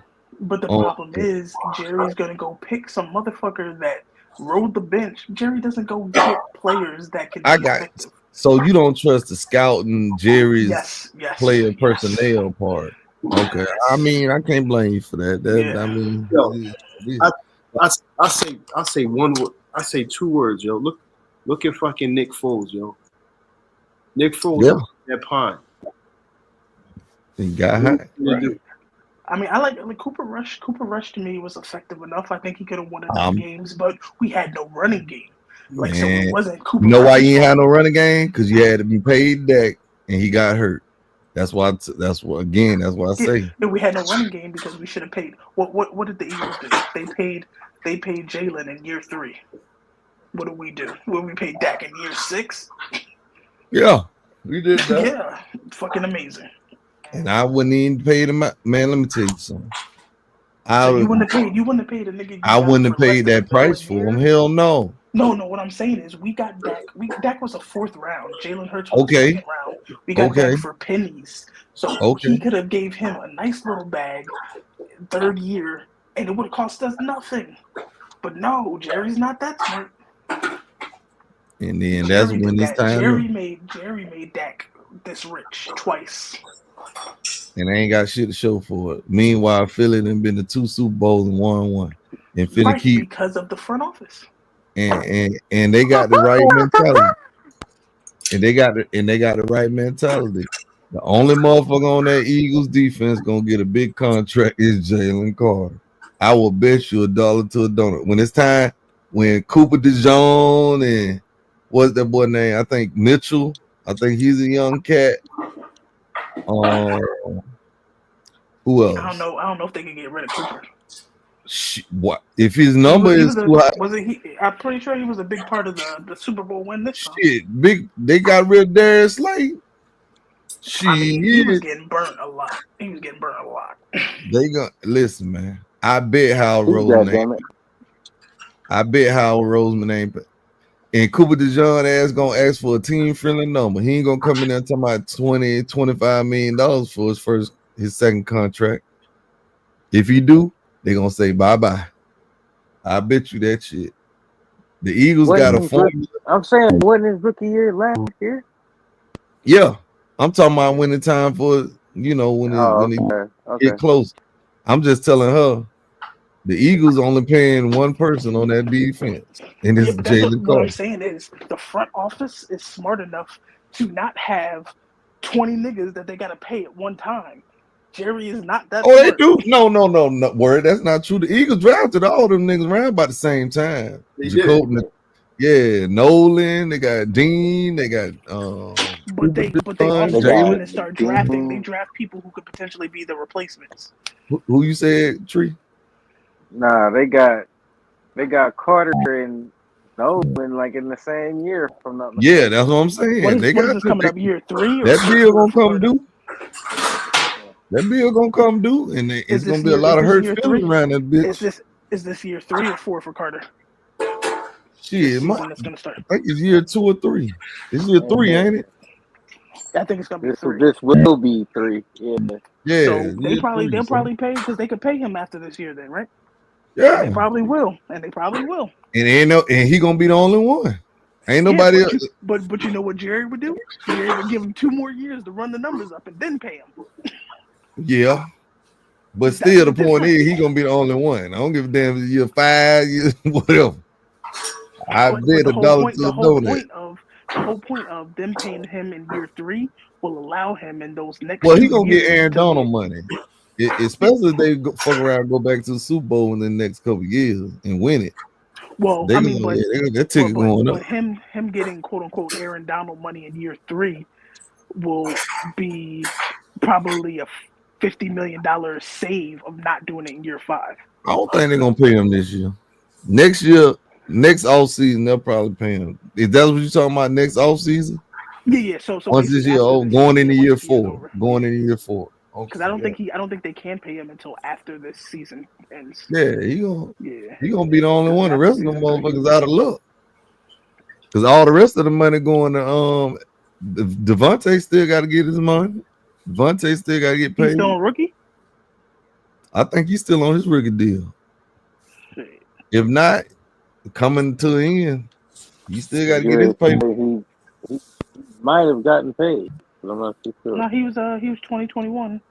So yeah. So that's year. Yeah. I mean, they technically he probably got a 5th year option, no? Yeah. All their money going on offense. Go that far. And that's what I'm telling you about Michael. All that money going on defense. And you know the Cowboys fucking around and paid Trayvon Diggs. We forgot about that. And then I ain't forgetting about that as soon as they bullshit. paid him, he got hurt. They just fined him $500,000. Yeah. If that did anything. Fuck out of here. And I'm not letting Deron Bland walk if I'm the Cowboys. I gotta let Michael go so I can pay Deron Bland, and I got to pay. I got to pay George Pickens, man. Sorry. Now Michael Parsons with Jalen Carter, that's different. Chris Jones, absolutely. He ain't there one of them. You know how we will get dog walked if we let go of Micah?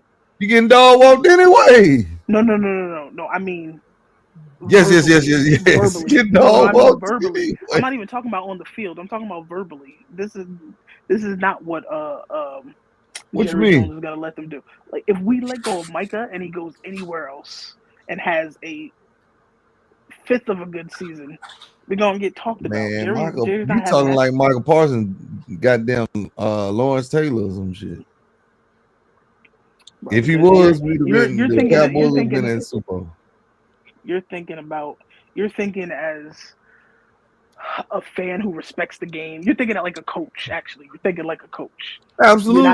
You're not thinking like a narcissistic owner. This is the problem. Well, Jared dumb for even listen. Yeah, this is what I'm telling you. If I got to choose between Deron Bland, George Pickens, or one Michael Parsons, I'm getting the two players. I got enough money to pay both of them. Right. You know why you're getting the two players? Because you're thinking like a coach. Now think like a nigga that wants money. Who you signing? Think like Jerry Jones. Oh, he gonna overpay for Michael Parsons and let George Pickens and Deron Bland walk. This is what I'm and saying. Then be trying to cut costs. I'm not saying you are wrong in the choices you're making. I'm saying you're wrong in the choices you're making for the owner we have. Yeah, I get what you're saying. He gonna fuck it up. And that's why I paused because I already know. I think my brain can't even think logically until Jerry is dead. Like logically, I think in Jerry terms. Now, if Michael Parsons was Jalen Carter playing inside and dominating like that, I'm saying keep him. Fuck George Pickens and Deron Bland. That Jalen Carter is Aaron Donald, damn near level, and Ndamukong Suh type shit, and Chris Jones type shit. Yeah, you paid for that. You overpay for that shit. That shit Michael Parsons do where you got to move him around and he be trying to loop the loop and all that shit, man. That shit don't work in the postseason, man. I didn't see what Jalen Carter and Chris Jones type players, Ndamukong Suh and what my boy name is, Aaron Donald. Nigga. He ain't one of them. No disrespect to him. You let somebody else overpay for his ass. Let him go to Carolina or some goddamn well. Rob the fuck out of them. That ain't trying to win shit. That's where he can go. Have 10 sacks, 15 sacks, and go goddamn 5 and 12. Goddamn. Oh shit! They just Don't do that.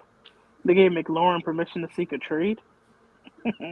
Boy, they trade goddamn scared Terry. They stupid as hell. If I'm Jay Daniels, you get me the fuck out of here too. You got me throwing at a pregnant ass Debo. That's it. Man, get the fuck out of here. Who did they draft? They ain't better than Terry McLaurin. Nobody they drafted. Shit. Wish they motherfucking would trade Terry McLaurin. If I'm Jaden Daniels, I'm spraining the ankle in training camp. Try to line me the fuck up. I'm out here throwing the ball to goddamn Willie Tampon and shit. Nah, I'm straight from the practice squad. Nah, I'm good. I'm for real. How you gonna line that man up like that, taking his best weapon and talking about trading it, bro? Come on. How I'm supposed to succeed? Nah, we ain't doing that. I'm pulling the hamstring week 1. You forgot. I don't know what he's gonna look like, but you forgot Gallup on there. Man, he ain't nobody on that team. Even Debo at this point ain't better than Terry McLaurin. Sorry. Oh, they got Noah Brown too. Man, I'm them not shit. saying that. I'm not saying these people are better. I'm No just saying offense who to they Tree, got. they looking like they trade Terry McLaurin. They might as well be the 02-03 Philadelphia Eagles. Goddamn wide receiver. Ty Pinkston and Freddie Mitchell and shit. James Trash and shit. They ain't trash, right? Yeah. You remember them years, nigga? Come on, man. Goddamn Jaden Daniels out there throwing the bullshit. Nothing. Come on, man. Come on, man. Come on, word. You gotta tell Jaden, get the hell on, man. Trade me too, nigga. You trade. That's like the damn Bengals. Jamar Chase goddamn requesting the trade, and I'm Joe Burrow. Man, take me the fuck with you. I'm gone too. What rookies? Who did they draft? The hell, you don't get rid of my number one target. Don't get me wrong, Joe, motherfucker, but you need somebody to throw the ball to. Goddamn. AJ Brown talking about trade me. Don't Jalen Hurts better be like, get me the fuck out of here too. No offense. This is his second year. No offense, Devontae. No, they picked a wide receiver in the 4th round. See what I'm saying? Oh, they only picked up one wide receiver? See, that's that bullshit. Who the hell finna trade for Terry McLaurin any goddamn way? They gonna want a high pick for that. Is Tariq Hill still with Yeah, he's still out there, man. Well, you better trade. They better trade Terry, scary Terry for another receiver. I bet that. Better than Tyreek Hill or something like that. Yeah. Oh shit! I forgot Commanders got Von Miller. What that mean? No, I just forgot that he went there. If they trade scary Terry, they ain't doing shit. I think Jaden Daniels will make something shape. He might be running around a lot, but Yeah, and he gonna mess around and get RG3. They ain't learned their lesson from RG3. He's another clown. Oh yeah, he is. But we talking about when his ass out there on that field. He one of them motherfuckers. I remember when he was love talking about black woman. Yo, married to a white woman. I mean, whatever. I mean, I'm talking about when he was on the field. Like he was. Like they praised that guy. You got a crush on Angel Reese.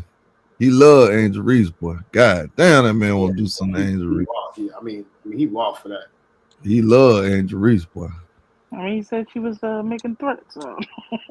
Man, let me tell you something. When you're a black man, you got a white woman, and you care about this black woman like that, you know you in love. You enamored. Yeah, he on some other shit. Yeah. She can. I she think can walk. I think he just stand on the same thing of most people who don't see.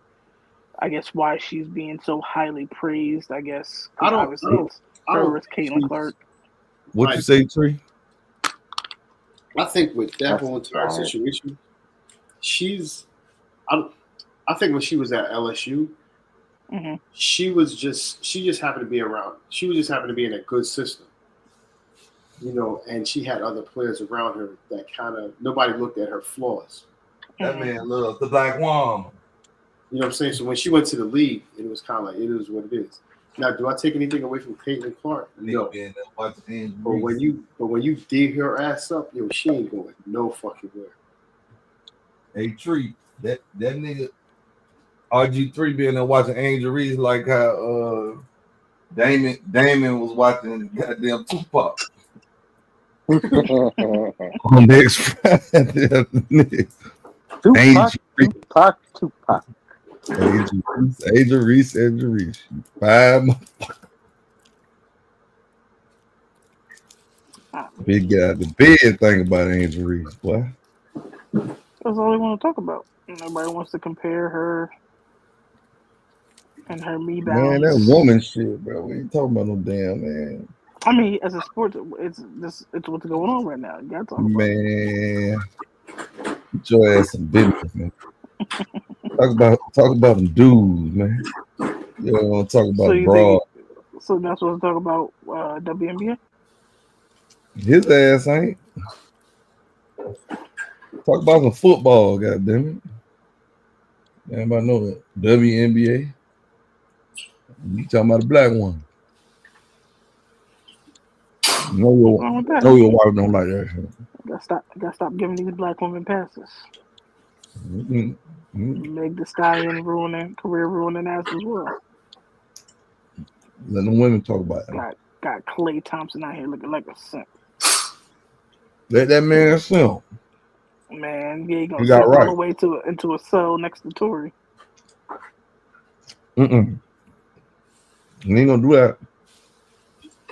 Nah. You should be saying on simp his ass right into a baby. Now that's what he might do. You can have a baby with a man. Watch what happens.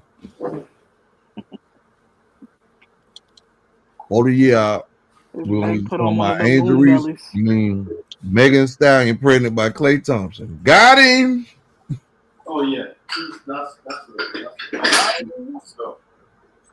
Nah, this simple attempt at trying to make this fake relationship work is diabolical.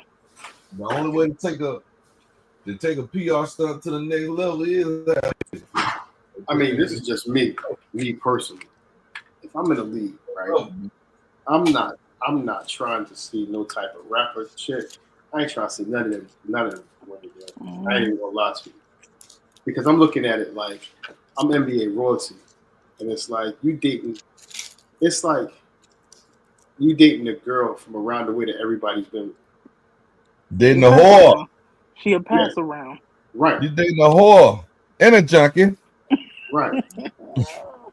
Oh, yo, you see your girl got married? Tony? Who that? From Power? Oh yeah, Diana. Yeah. I cried a little bit on that. I can't believe she married that. Like, I don't know what else the dude was in, but he's in a show I watch called. He's in a show called Found, and he's like this kind of computer nerd who doesn't leave the house because he's agoraphobe, so he doesn't leave his basement and go outside. Chick from Power. Which book host? You watch Found? No, but I've seen Power. The Diana Tahara. Mary's daughter. Hold on. So in Power book Ghost. Yeah. So Mary's daughter Diana, she got married. Did she? Yeah, she married this. Little nerd. I think that nigga name is Arlene. Come on, Diana. Oh wow. But yeah, I don't understand Klay Thompson. Yo. I'm just like, you had pickings from anywhere, and you chose Megan Thee Stallion. Like, she gonna come fuck all the Mavs. Oh yeah. Real hot girl shit. Shout out to the PR stunt, goddamn it. Who wrote that PR? They doing too much too fast. Like it went from I showed him accidentally in the background to now we popping out at events and shit. It's like Stephon Diggs and Cardi B, yo. Yeah, and Cardi, because there was one of them pages posted it and they was like, I love this for her. I was like, yeah, y'all love that shit for Cardi, and where the fuck that relationship at? Right. Man, that's the Cardi B booty stunt. Yeah, I believe that too. But I'm just like, he was gonna stay with her, but her sit down ass stink. So you know what I'm saying? But that's what I mean. Say that about the BBLs? Yeah, that's a sit down ass stink, man. That man's an NFL player. He can't be having her in functions and shit. Yeah. Sit down. That's a different situation, man. Like, yeah, you gotta understand them dinner meetings and stuff like that. Man, they say to get into a relationship with Meg Thee Stallion at this moment is too much. Like, she's already in a battle with the internet about this Tory shit and him being stabbed up. And Rock Nation shit. I wouldn't engulf myself into that because now you have to defend this woman at every turn. Right. Well, that's too big of a job. Man, let no folks be in love, man. They say they in love. I'm good. They in love after 2 weeks of dating. Absolutely. But she gifted him a $300,000 Audemars Piguet watch though, man. Man, ain't no way. I told him, man, if you don't give me that $300,000, give me that money. Need that cash. Simone Biles got suspended from Team USA for 2025. Damn, Jonathan messed up. Damn, Jonathan over there, Ike Turner, that ass. Tell him don't go to practice. She got suspended because of them comments she made about Riley Gaines. Oh, I did. Yeah, I remember that. Who was that? The white woman? Yeah, I think Riley Gaines was the one who was talking about men and women's sports, right? Yeah, it was. I saw it. Because Simone Biles was defending men and women's sports. Yeah. So, and she said some shit at Riley Gaines. Riley Gaines is the athlete who basically has kind of been at the forefront of being against men and women's sports. She should have just shut her damn mouth and just kept Absolutely. That was not your fight, man. Right. Not your fight. Because everybody was on, like, you fucked up. Everybody was in love with you and your little husband, and y'all were so cute. Yeah. And you fuck around and did this. Now you didn't let all them white women, they gonna hate you now. Yeah. Because that's what they was in the comments. It was like, I loved you as a role model for my daughter.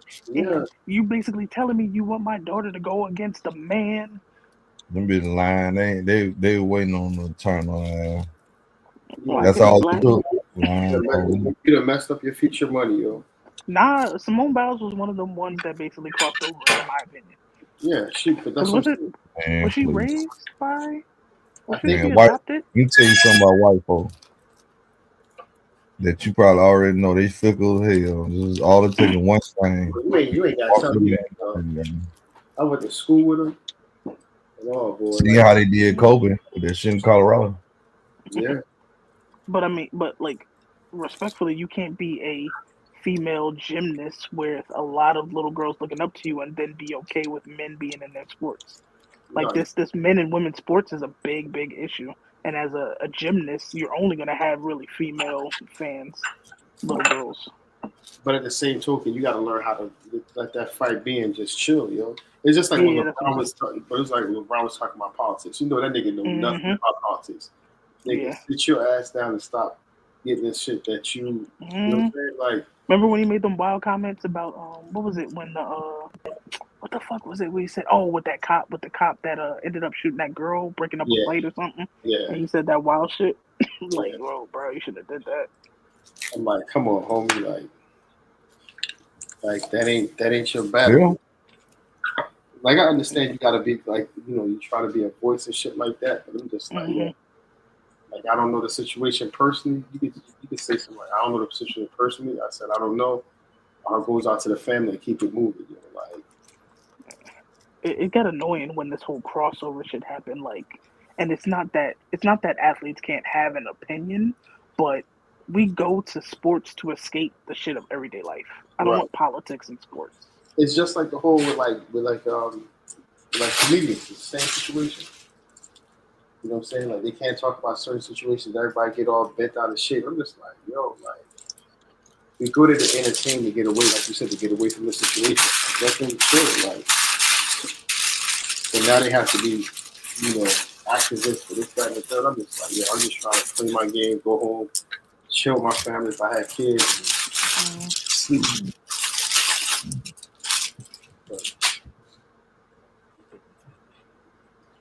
But it's a wild shit. You just gotta be like, I don't know. I feel like at this point, I'm just waiting for the world to hit the self-destruct button. You ain't lying. Self-destruction. You headed for self-destruction. We live in a simulation. And that's the sad part about it. Can it get any worse? I don't even know what the next president. It could definitely get worse, yo. Like, with everything that's going on. I mean, do Democrats even have a prospect for the next election? They said who's strong enough? The Rock said they need to they got to regroup fast. Well, regroup, but at the same time, they have to stop complaining about the same old shit, talk about the same old shit, and just fight fire with fire. All that. They go hot, they go low, we go high. Fuck that. You go low, I'm gonna go lower. Right. Like, it's like playing the dozens. Like, you complain about playing the dozens. Like, you get in and then you complain about playing the dozens. Like, come on. sometimes you guys gotta show it. You gotta show out and let motherfuckers know where you stand. And be like, all right, like I can get dirty too.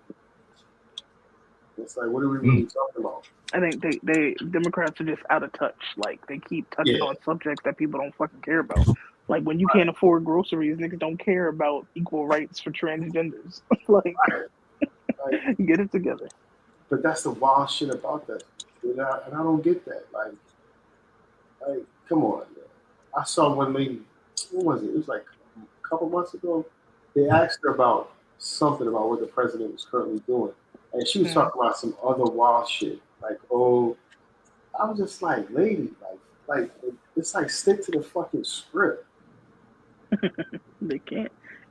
I mean, no matter how good or bad people feel Trump is, it's like a diarrhea of the mouth. You can't talk about your party without not talking about him. Like, pretend he doesn't exist and just talk about what you're gonna do for the people in your party.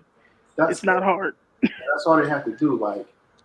Man, them folks don't give a damn about none of that shit. I told people it's the same bird, two different wings, you know. Right. No, it ain't the same bird. You know how I felt like it was with Kamala when Kamala was running. When Kamala was running against Trump, it would be like, oh, you know, the people are worried about inflation and the cost of rent and goods. Well, what are you guys gonna be doing? Well, you see, Trump doesn't care about the people. Like, what? That's not what I asked you. Answer the fucking question. Well, she ain't answering the question either, though. So, what? I said he wouldn't answer the fucking question either. Bullshit. I mean, he would take shots. He would take shots. I agree. He would take shots at the Dems. Like, these people are so stupid. They don't know what to do. He's like, well, I'm going to do something great. I'm going to give the people back their taxes.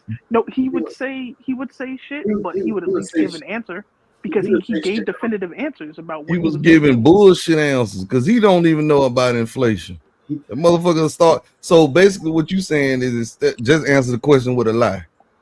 That's basically what you're saying. No, so what instead I'm saying of is, if you're asked a question about people worrying about being able to afford shit, why do you have to mention Trump at all? Because I'm gonna tell you what he ain't gonna fucking do. Exactly. But that doesn't tell me. That doesn't tell. Telling me what he ain't gonna do doesn't tell me what you are going to do. But even that being said, he ain't doing no fucking lying to you because inflation just went up. Just went up. So obviously, but what I'm saying, you got to do your own due diligence. Fuck what somebody telling you. Right. You do your own due diligence and research on on your policies and what you believe is. You know what I'm saying? Well, there was nothing to research on the Democratic side because all they were saying was transgender rights, gay rights, transgender rights, gay rights. Rights are bad. But see, Trump wants to go take us back to the Stone Age. But it had Trump wants to abort. And he does. He does. What the problem is? What a lie. But why, you got motherfucking Gestapos running up in people's houses and shit like they did back in the day. Bruh. But what? Who lied? For the majority of it, the people who voted for him, right? The people who didn't vote for him obviously aren't going to be happy almost with anything. But the people that did vote for him, a vast majority of them are happy that people are being deported. Until they until they people is affected by that shit, and then they want to cry on the internet and shit. Until that shit home and hit their backyard. Yeah, and knock on their front door and shit. Okay, yeah. So to me, right? Like if I had people in my family that I knew were illegal, why the fuck would I vote for Trump? They did. But that's the point. They did. No, I get that. But what did they think was going to happen? They thought he was just bullshitting about deporting? Yep. Come on, they man. thought it was another politician that lied. Because you know what? The people who are legal immigrants, they don't like illegal immigrants just as much as the next American-born person does it. But you gotta because they are people like I have my homeboy. My homeboy spent $15,000 to legally have his wife here. You think he's okay with the people that they just let sneak in? And that's cool. We're not saying he wrong on that, but if you go in there like you said, and they knew they got illegals and shit in their family, and they still pulled the level for them, that's their ass. Now they crying, and we not gonna feel sorry for their ass. Here goes the problem. And I agree, but to me that's voting against your own interests, right? Right. They do it all the fucking time. Here goes the problem. It happens all the fucking time. You got poor white folks vote Republican, and they taking away their health care and shit. They So still go in there and pull the level for fucking Republican. So it gets So, like yeah, I mean that's so it been gets- that. like I'll tell you this. Because Like, we have no balance. Of course. So I'm first generation of this country, right? Because my parents are immigrants. And I look at it from this standpoint, like this as an overall picture, right? Mm. You have a lot of people. First of all, people don't understand policy and politics. They don't understand how the government works, first Right, of all. right. Talk about that part. Don't Right. forget about that part. Right. So they don't understand the gamut and the dynamic of how everything works and how everything's put in position, right? Correct. And when I say people, meaning I'm only speaking for myself and the community that I know, the minorities. But like African Americans and other minorities really don't understand politics. We've been bamboozled and basically manipulated to think one way, and that's one way only, right?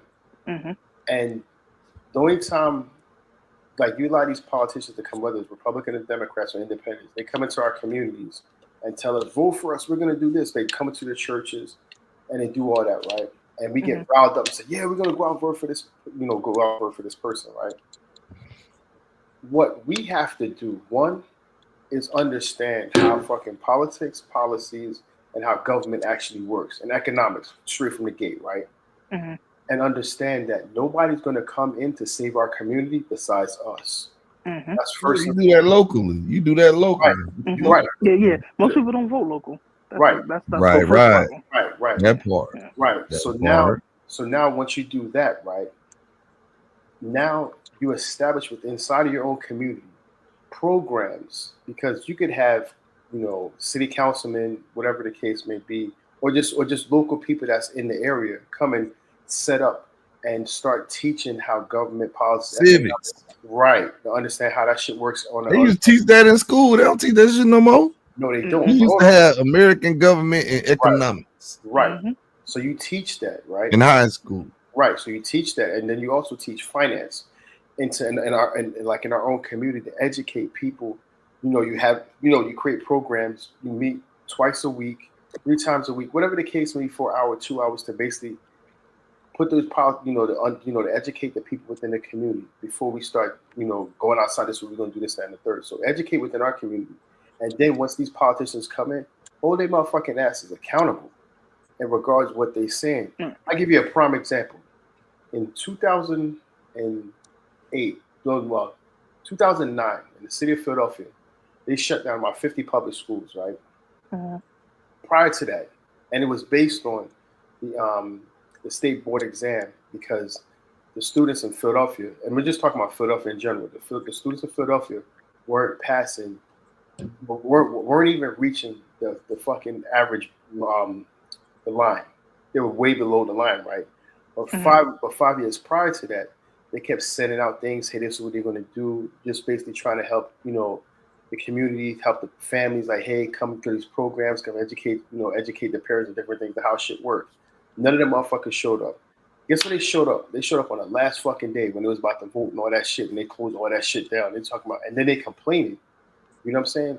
And it's like, what are y'all really doing? Like, where's the interest are in your kids and understanding that shit? And they don't, and they wait till the last minute. And this is just our community. I had a white girl tell me that I met at a meeting. She would tell me she was a teacher. She said she saw more people as far as color, and the crazy thing about her boyfriend was black too, and that shit used to trip me out. But she said she saw more parents interested in what their kids were wearing as far as what they were learning. I have 2 sisters that teach. My mother's a retired superintendent, and so my sister teaches. She's been teaching for 25 years in like the heart of North Philadelphia, yo. And the shit she sees is fucking diabolical, she says. And this is coming from our community. We don't have any self-interest in our situation and what we're trying to do. We're more, like she said, students will come up fucking Jordan out, this, that, and the third. But their kids can't even read. And we're talking their kid at a fifth grade can't even read at a 5th grade level. They reading at a 2nd grade level. And it's fucking sad. So we have to educate our own within our community instead of waiting for politicians to come in here to save us. Nobody's going to save us.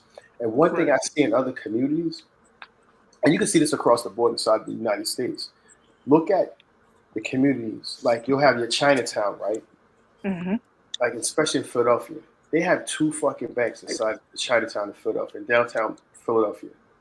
Their money revolves 100 times with what happened. Oh no, I was just making a comment. You good, man? Go ahead. Right. Like their dollar circles around about 100 times before it even leaves, and I doubt it barely leaves their community. The Same black thing when you dollar go, stays for like minutes. right, seconds at that. As soon like when you go to other situations, the same thing. One thing that I realized when you go to white neighborhoods, like they come like when it comes to them politicians coming around, though they have alderman meetings, they have townhouse meetings. They don't play none of that shit. It's like this is what we want. This is what we want to do. You know what I'm saying? And they come together. Even understanding the basic shit as far as unions, they come together. They don't play it. One thing I've seen what white people do, they don't fucking play when it come to unions. They all about that shit. Oh yeah, 100%. You know what I'm saying? But with us, we don't understand that. So again, it goes back to what I said earlier. It's the fact that we have to educate our community as far as economics, policies, government, civil, like all of that shit, because that's the lack, because that's where it starts. And if that doesn't get fixed, we'll always be bamboozled by whoever comes in and sends an office like, oh, we're going to do this, whether it's Republican or Democrat, no matter who the fuck it is. We have to understand the core structure that needs to be established within our communities and to build from there. And then once they come in, like, I'll never forget when Kamala Harris was doing her tour, my former barber did a small townhouse inside his barbershop. I knew all them niggas that was sitting in that chair, they was on some wild shit. Meaning, as far as like, they was rotting for it, but they handpicked the individual to sit out there to basically support her situation. And I was like, this is wild. I had one of my boys told me, right? He was having a conversation, and he was just like, he made a comment on Facebook in regards to how nobody wants to vote for Kamala because she's black. I'm like, look, Chuck, I said, look at it like this. I understand where you're coming from, but tell me something besides she's black and she's a woman and what her policies are. And he couldn't tell me.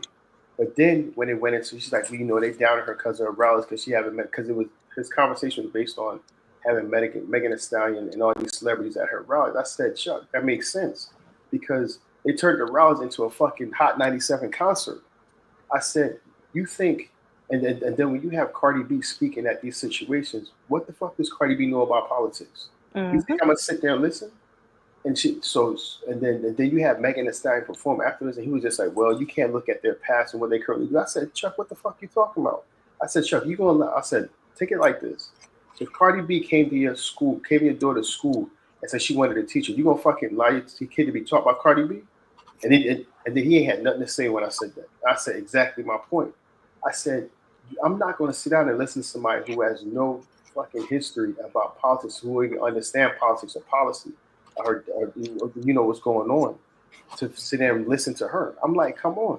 But then he was just like, well, you know, you can't look at her past. I said, nigga, what the fuck are you talking about?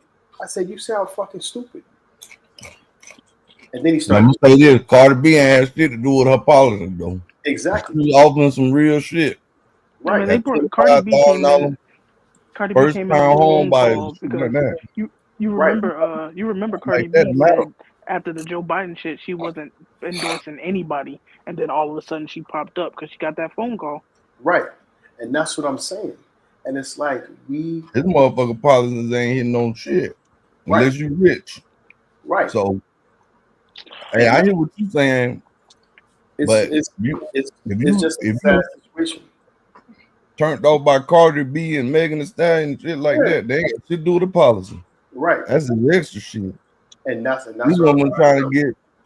She was trying to build generational help black folks, no matter what you think she ain't. Bottom line was she was offering $25,000 to help first time home buyers. Nigga, that don't oh my God. That would not make a difference. You know why? What is $25,000 gonna do when your goddamn mortgage is $3,000 a month?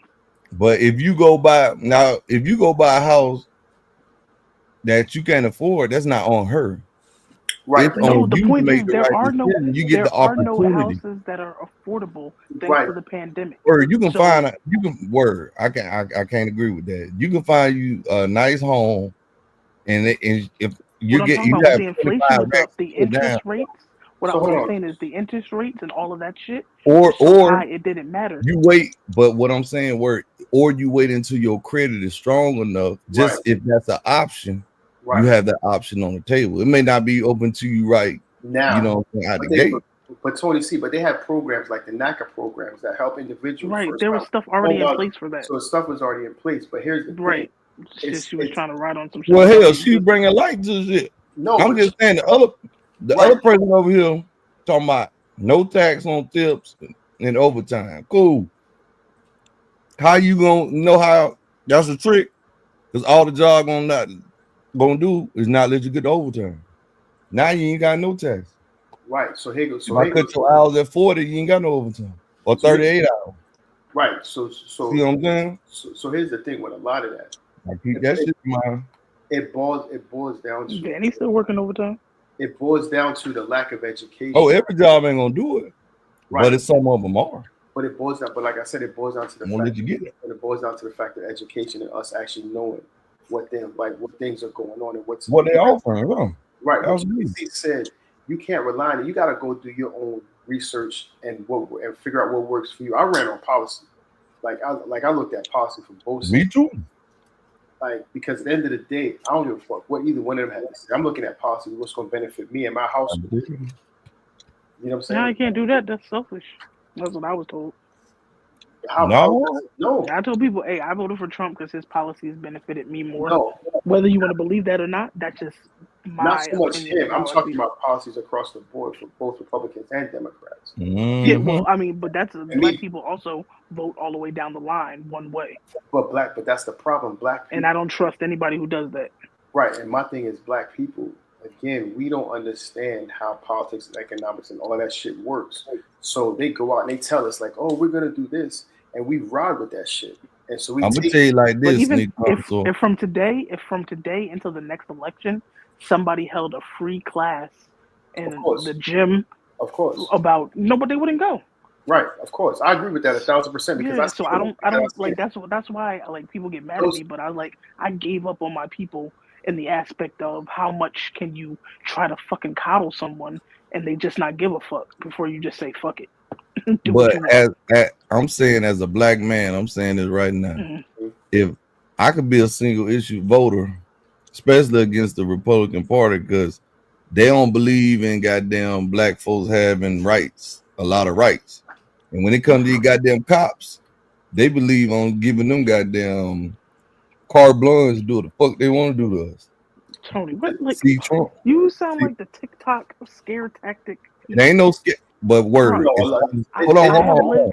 As a black man, it ain't no scare tactic, bro. Because we I can't relate because I'm not a black man. But we come into contact with law enforcement way more than y'all women. They fuck with us. Right. On a whole high level. It depends on where you live. It depends where you live. Bro, I live in the suburbs. If the police get behind you or near you, you also live in Florida. No motherfucker, you could have the cleanest driving record, everything legit. You still gonna motherfucking feel some type of way. Tony, I'm gonna tell you, I live in Jersey. I live in North Jersey near the fucking Pocono. That's his period. And it's nothing but fucking white people up here. Like I'm one of me. And how often are you stopped? I'm not stopped by I'm stopped by the state troopers. Fucking counties like state troopers are different breed. Like we have state troopers, but then at the same time, I don't get stopped a lot. No, I ain't saying you. I'm not saying I do. I'm not saying, but it's the same feeling when the motherfuckers come around because of the shit they done and got away with. Tony, bro, it's I live type of PS. What is it called? What's it called? It's trauma. Goddamn right. You see, I've lived in Newark, which is probably one of the worst cities. I've lived in Jersey City. I have been now I live in a Republican town in PA. We've been stopped here once, and that was for tents. But I've been stopped at least 20 times in Newark and Jersey City where all the people look like me. I get you on that. But I'm saying, as a black man, and you got motherfuckers giving away. I raised a black man with dreadlocks. He's never been stopped in the 8 years we've been here. But that don't mean it can't happen and right. them motherfuckers get away with it, bro.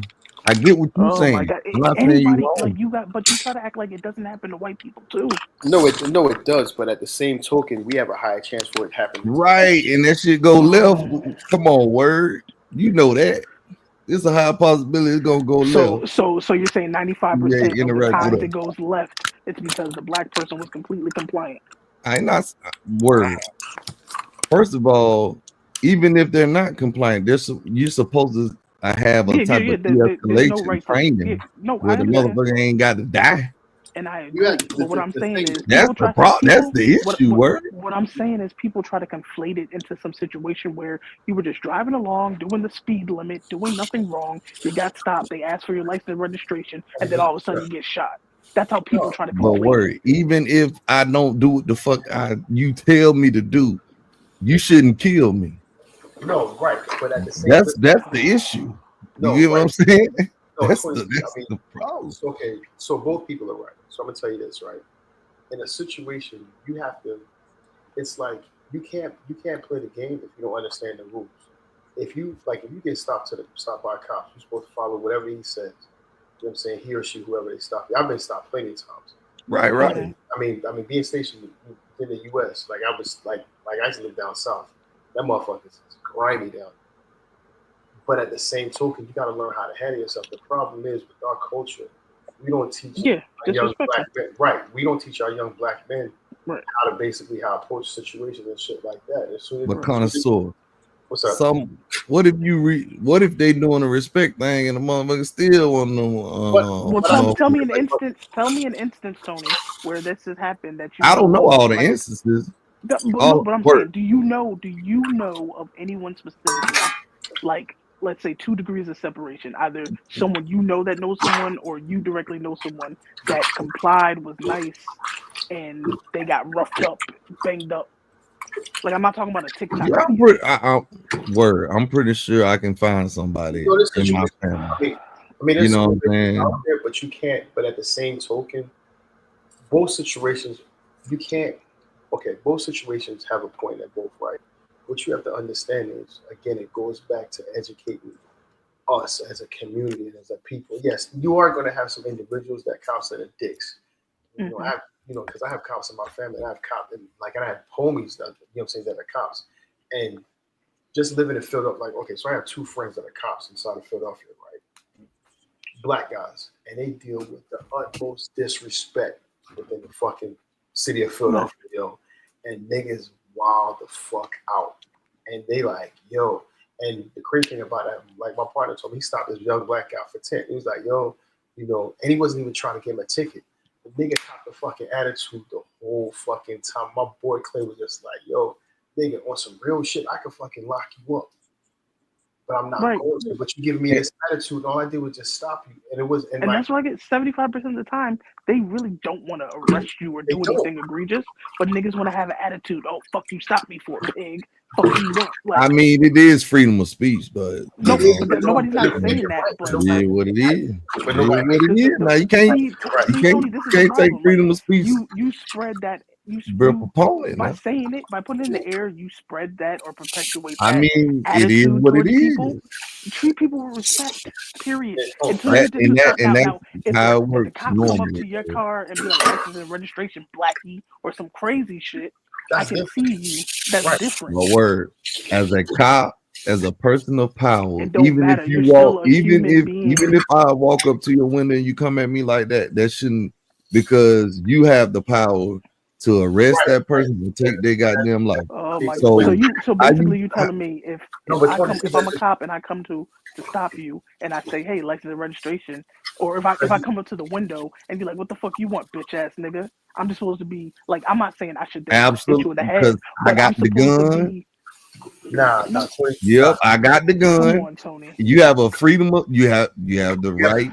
Yeah, I'm not saying they should bash you in the head. You can't be a proponent of freedom of speech when you want it. No, you do have freedom of speech. Absolutely. But you can't be saying reckless shit though. Yeah, why not? What the problem is? Because your job. Hold on, word. The cop's job is to tell me why I stopped. Tell me why you stopped me, and give me a ticket or whatever, and go on about your day. his job ain't to judge Would the you attitude go of to the person. Wendy's? Would you go to Wendy's drive-thru and be like, yeah, bitch ass That's nigga, give me some Wendy's. motherfucking fries? I could do that. I got freedom of speech just like I do with him. And do you think I'm not gonna stick them fries in my asshole and give them to you?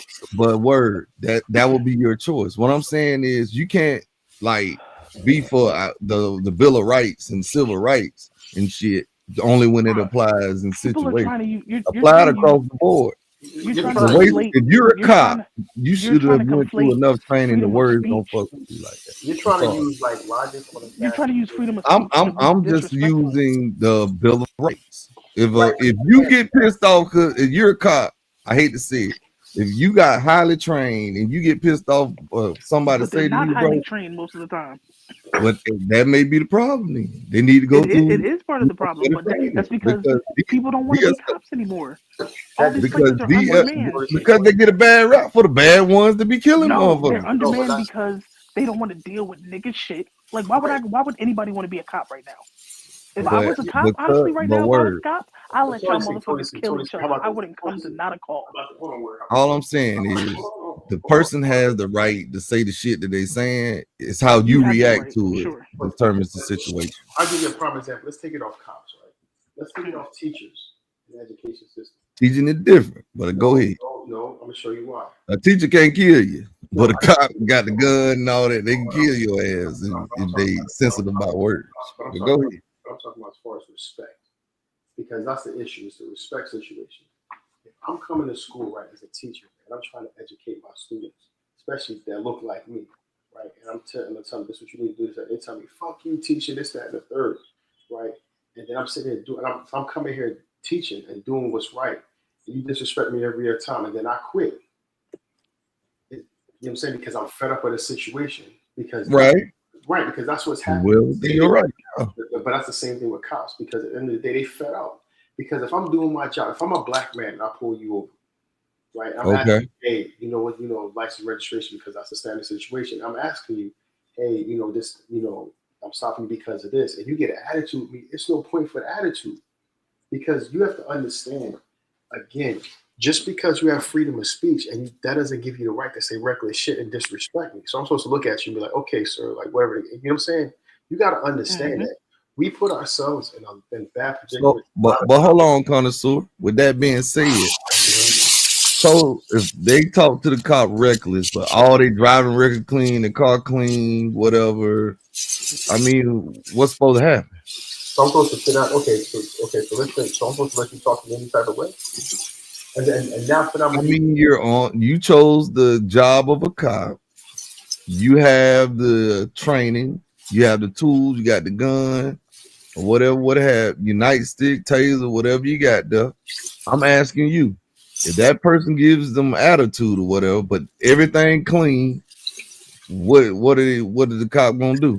Pull them out just cause and rough them up? No. Talking to them crazy? That's what I'm saying. Now, do they have cops that do that? Yes. The situations like this exist. Yes. But what I'm saying is, a lot of times it's increased by the individual that's sitting there with the attitude, and a lot of times it's not the cop. Increase what? Increase what? The tension of the situation. Yeah, because it shouldn't be tense if they clean. What I'm saying is when a cop is met with adversity like that, it tends to make that ain't adversity. This is words. No. I mean, not like when they're met with aggression and shit. Aggression. Aggression is the word I meant. Okay. It makes them think something is not right. Okay, but if I know I'm clean, so Tony, if you riding and you clean, you didn't really break any laws, like right. Traffic stop. Why would you be aggressive and angry? But I'm saying even if they are, and then it comes to find out they're clean, it should just be a situation. All right, have a nice day. Even if you're an asshole, that's what I'm trying to wrap my brain around. If they're not clean. That's when now you give me attitude. Now I'm gonna add a tick. You get what I'm saying. You can add a fine. You know what I'm saying. I'm gonna get you out the car because you want to see. I was gonna give you a break, like you were saying. I could put you in jail, or like you said, connoisseur. If you want to talk to me like an asshole, okay, cool. Now when I run you and I see you got a warrant, this, that, and the third. You get what I'm saying? I could cut you a break. But I mean, but you being clean doesn't give you the right to disrespect me and talk to me sideways. I mean, It gives they got you the the right. right They to got not be they got arrested. freedom It of gives you the speech. right to not be arrested, but it doesn't give you the right to disrespect. They got. So what I'm saying is, if they disrespect the cop, but they're clean, what do you think should happen to them? I mean, unfortunately, the cop has to, take that on the chin and send them about their way. And see, that's what I'm saying. Now, when it comes to the person who's not clean, but they being an asshole, like you saying, being overly aggressive, that's when the cop has the, I think, upper hand. Meaning, now I'm gonna tow your car. Like, let's say your license ain't good. Let's just say the person's license ain't good. They can always say, you know what I'm saying, your license ain't good. I'm gonna pull the car out. I'm gonna pull you out the car. Not tow the car, but you can't drive. You get what I'm saying? But now your license ain't good. You've been an asshole to me. Oh, now I'm towing your car, and you might go to jail. You get what I'm saying like that. That's what I'm saying. People with no blemishes who are riding clean should have the right to talk to police officers. I'm just saying they have that right. I'm not saying they're right doing it. They have that right. But that's what we're talking about. Right. They have that right. I wouldn't recommend them doing it. Okay, so you agree that just because they have that right and they say don't mean they should do it. Absolutely. Okay. Absolutely. Because, like I said, even if you clean and you talking to the cop like an asshole, they could pull you out of the car and rip your car apart. You know what I'm saying? Right. They could that do type of thing. Right. Yeah. I mean, of course they could do things like that. Right. So you gotta it's a double-edged sword, like you said. You got the right to say it, but how that cop reacts when you say it, right? That's gonna be on you. Now, you know what I'm saying? Like you said, I would. But at the same time, we have to, as a culture, we have to just educate our young men how to handle situations like that, because we're going to be met with aggression, whether it's by cops, whether it's in corporate America, because at the end of the day, what we can't do is change our skin color. Absolutely. So we have to continue to always be better, and at the same time, because I grew up in Philadelphia, right, for like half of my life. I'm talking about South Philadelphia, and I was going to schools, all white schools, and I was called, I was being called a nigger. And I'm not talking like in the fucking 70s. I'm talking about in the like late early 90s, mid 90s, all the way to 2000. Even when I was in the military, I was met with aggression. You know what I'm saying? And I'm talking like 2000 niggas, white boys calling me nigger. You know what I'm saying? Shit like that. I'm talking about in the military, but I'm talking about when I was in high school. Right. I'm talking about in Philadelphia, South Philadelphia, with fucking rocking all them Italians, like nigga this, nigga. I'm like, all right, whatever, dude. You know what I'm saying? And it's like, now, did I get in fights? Yeah. But at the same token, it was just like, how many times I'm gonna keep fucking fighting? But I'm not gonna allow you to disrespect me. But it got to the point where you just have to switch the mentality. Like, I'm gonna beat you on your own playing field. And that's what I ended up doing. So that's what you have to realize. It's like not every fight is warranted, and not every fight you gotta fight. Now, do I agree you have to pop out sometimes and let motherfuckers know where you stand? Yes. I agree with that. But they don't have to fight every fucking time, because that shit is gonna get tiring. Mm-hmm. You understand? Yeah. So it's like you have to find tactical ways how to beat them, because we already know we already are great. We come from greatness. So you got to understand that. And once you understand that, you know how to beat them. You understand? And it's like I see it, so I get it. But at the same token, just because we're in a bad situation, we can't pop off every time. Fuck you, cops, and this, that, and the third. Fuck you. Oh no, I ain't saying. Like I said, you know what I'm saying, but I mean, Black people love to start fires and then play the fucking victim. Right. You can't do that. Like, I'll give you a prime example. I was at the mall 2 weeks ago, right? And during this time, it was like fucking like 102 degrees, I think, outside, but it was hot as shit. That's what I'm saying. And motherfuckers inside the mall, like 6 young guys, in all blacks, hoodies, and masked the fuck up. Nigga, what the fuck are you doing? Look like they're about to go rob a fucking store. Nigga, you ski mask the fuck up, all black, wearing hoodies and mask the fuck up. And they was mad because security had to escort them outside. Nigga. Because black people are professional victims.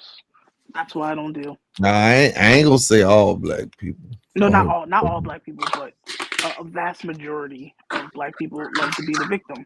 Like they blame Whitey while at the same time asking for Whitey to save them with handouts. Like it doesn't make any fucking sense. We're our own worst enemy. Well, hold on, because black folks ain't the only one be asking for handouts. White folks See, asking handouts. and this is another thing black people do. Once you say something, we are the only ones, right? Because we don't want other people talking about our people. We don't want white people talking about our people. So we have to talk about our people to try to fix our people. But as soon as we talk about our people in a bad light, we want to say what white people do. That's not our concern. Hold on, word. It's not just about white people. It's how you gonna downgrade folks for a system that wasn't created for them. The thing you talk about handouts, white folks, the system was invented for them, and they will cut off the system just so black and brown folks don't get none. Don't make it make sense. What's the problem? Honestly, I don't. Anybody who's milking the system, fuck them. I don't care what color you are. Like the system, I thought was supposed to help you, get back on your feet. But I know a ton of family members of mine who abuse, like, niggas, you shouldn't be on welfare, Section 8, none of that for 15 years, passing that shit down like it's a fucking inheritance. But at the same time, your people ain't the only one doing that. No, that's my problem. I don't care. I don't care about not my people doing it because it doesn't make me look bad. But you should. No, they care about your people doing it. No, if I'm standing in a park and there's me and 4 other black people and then there's 5 white people and 3 of those black people are the girls are going topless and 2 of the white people the girls are going topless. Who should I care about more? Should I be like, well, it's okay that my 3 black people are topless because the 2 white girls are doing it? But word, this country owes the black person, period. No, because we are the person. No, we help build this country. Hold on, Tony, come on, bro. Come on, hold on. So black folks, slaves ain't help build this country. I'm not saying that. Okay, why do y'all feel like you're owed something? Go earn something. They white. Well, hold on. The oppressor feel like they're old. But you know what? If they were to give reparations and they made you trace, but not even that. If they made you trace, like, so for me, in order to get reparations, you have to be a direct descendant. Half of these black motherfuckers aren't even descendants of slaves. Word. I don't even believe I'm a descendant of slaves. So word, what do you say about the black folks that fought in Vietnam and came back over here and couldn't get our pot to piss in or a back door to throw it out? But the white folks, white boys got the goddamn GI Bill to help them get homes and build generational wealth and start there. I give you. They born on third base thinking they hit a home run. I get it. I'm not saying things aren't fucked up. What I'm saying is when was the Vietnam War? Well, that was the 70s, wasn't it? If I'm mistaken. How long are we gonna dwell on that? Hold on. Until they get what they owe us. Listen, they not taking from me. We just gonna ain't be shit till we get what we owe. No, we're gonna work, but at the same time, but they know that a lot of us aren't doing that. A lot of us are just sitting here waiting to get what we deserve, and we don't even know what we deserve. But okay, I'll give you a prime example. I'll give you a prime example. Right, I was in the military. And I was retired. Right, I'm retired 20 years. Right, and I still work after that. Right, I retired 2017. Right, so peep game. I came in at the bottom, right, and I got out of this at E7.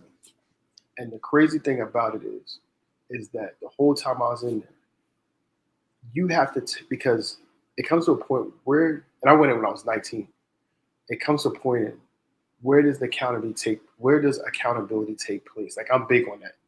So the whole time when I was in, everybody, like all my partners, like a lot of my partners was fucking off.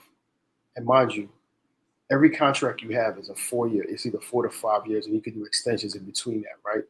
So you get bonuses or whatever the case may be. Everybody was fucking off. You know what I was doing? I was going to school and I was educating myself, right?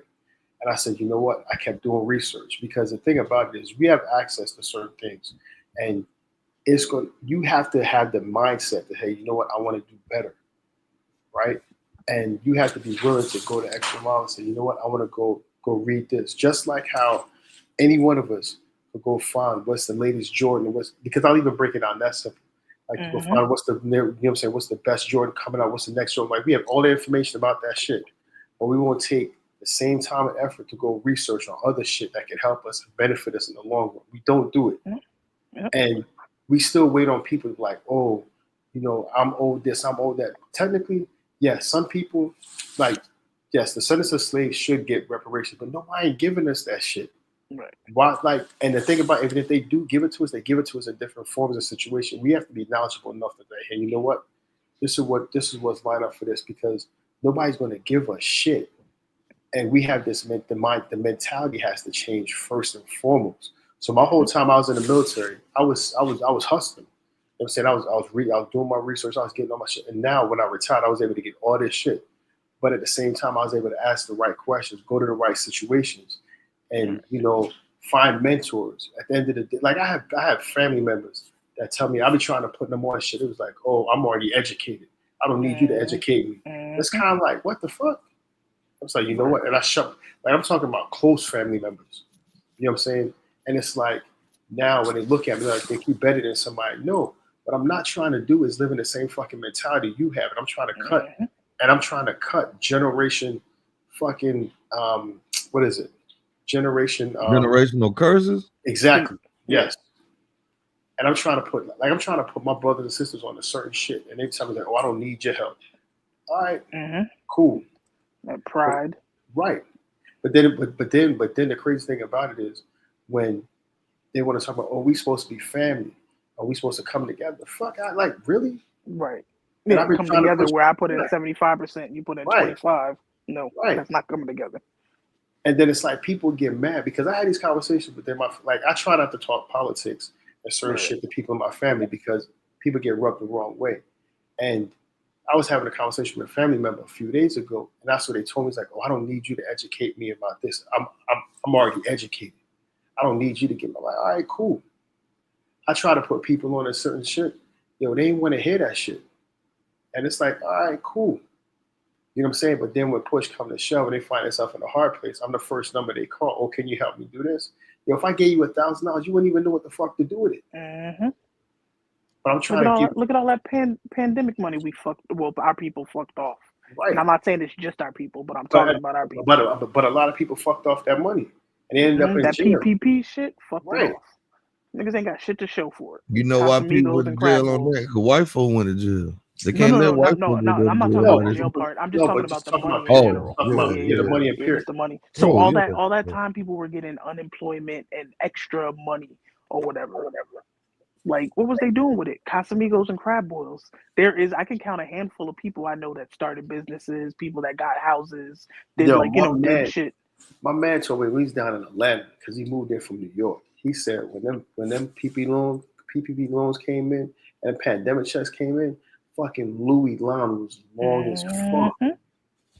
But see, that's where research go in. Because if your ass took that money and didn't start no business, it was well known that your ass was going to jail. Right. But that's not even so. Let's not even talk about the PPP, just the pandemic money, right? Because people were getting paid more to stay. Like, I remember the people who had to work and essential workers, they were mad as fuck because niggas was getting just as much as they were by staying home and doing nothing because their jobs were shut down.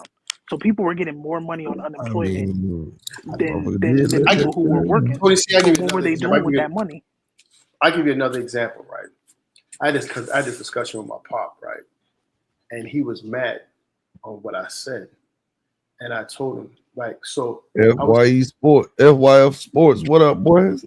5 o'clock in the morning. So I would say about 80 to 90% of homeless people are vets, right? Especially in California, right? Right. Because I lived there, and that's how I know that. So my dad was. So I'm a true believer that the government should help vets across the board. Absolutely. 100%. Right. I can't even understand why they. Right. Outside of mental illness, people. I had somebody tell me in my family, right? True story. And I'm gonna take it to another level. I had somebody in my family tell me that I don't deserve my benefits that I'm getting. I said, "What the fuck are you talking?" Right?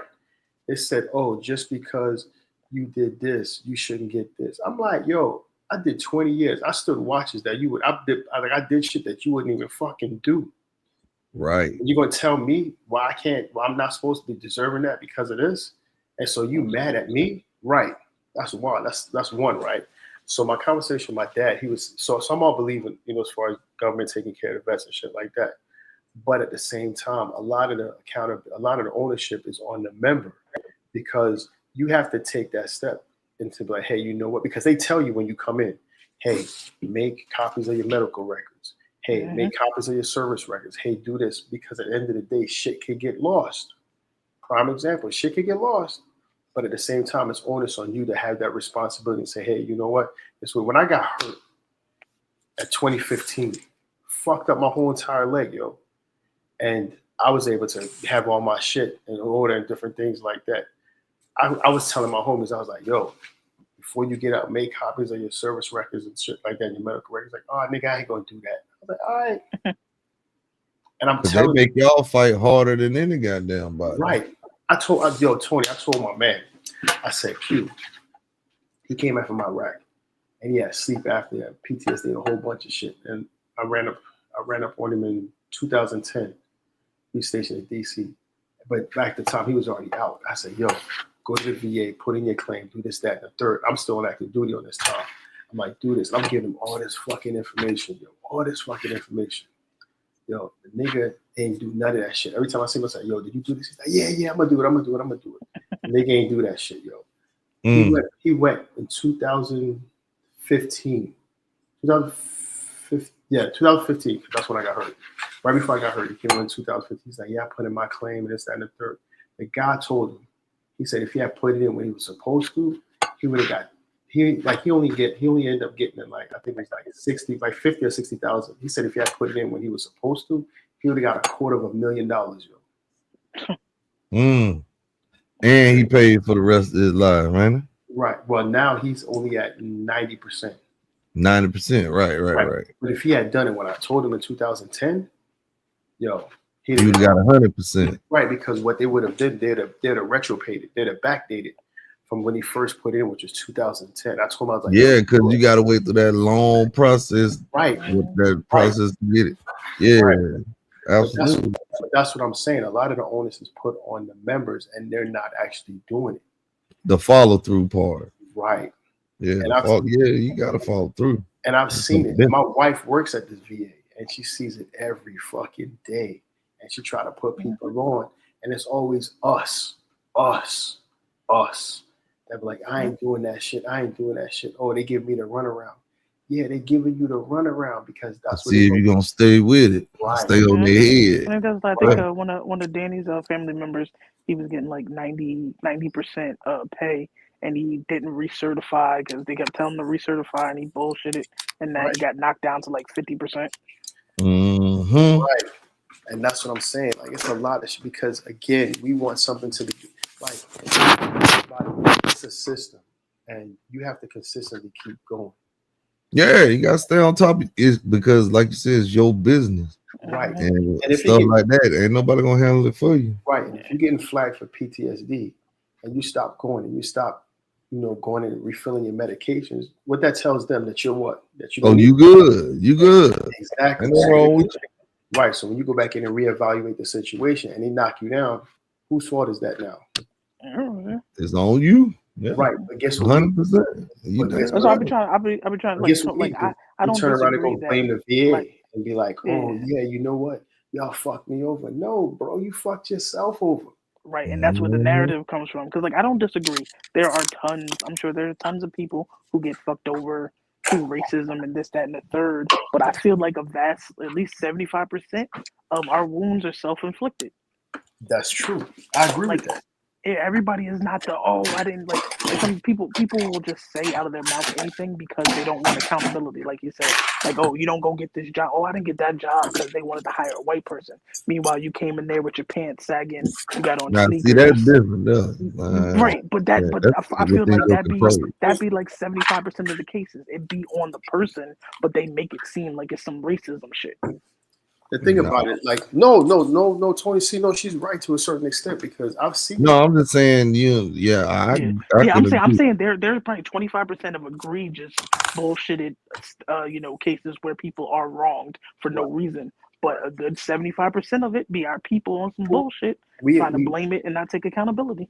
We inflict a lot of that shit in ourselves, yo, and it's like when you do it. Like I used to see guys in uniform, right? And being stationed in DC, it's a lot of it's a lot of brass down. I mean, higher upper chain, like admirals and shit like that in generals.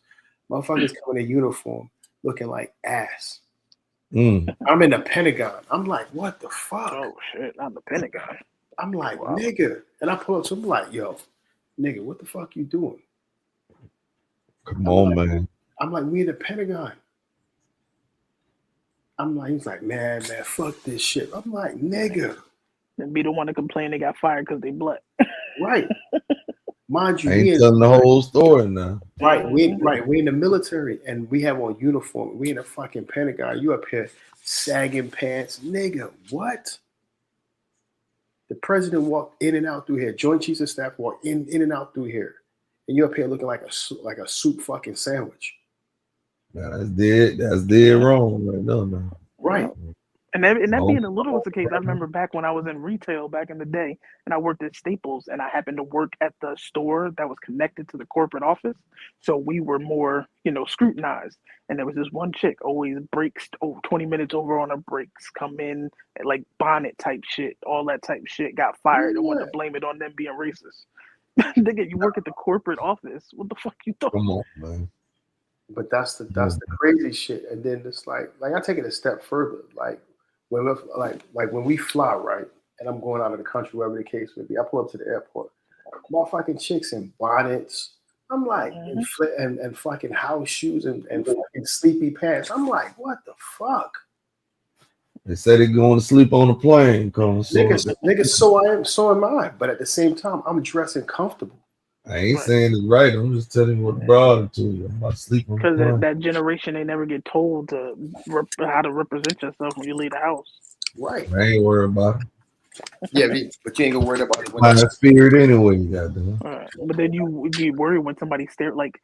Then that's like, to me, a vast majority of stereotypes come from how you we all do it. We're all guilty of it. I don't think it's always like a racist thing or a prejudice thing. It's just what we perceive in life. If you don't encounter a lot of women in bonnets, but on TV you see that women in bonnets be snapping their neck and shit, what are you gonna think when you see someone in a bonnet? Come on, man.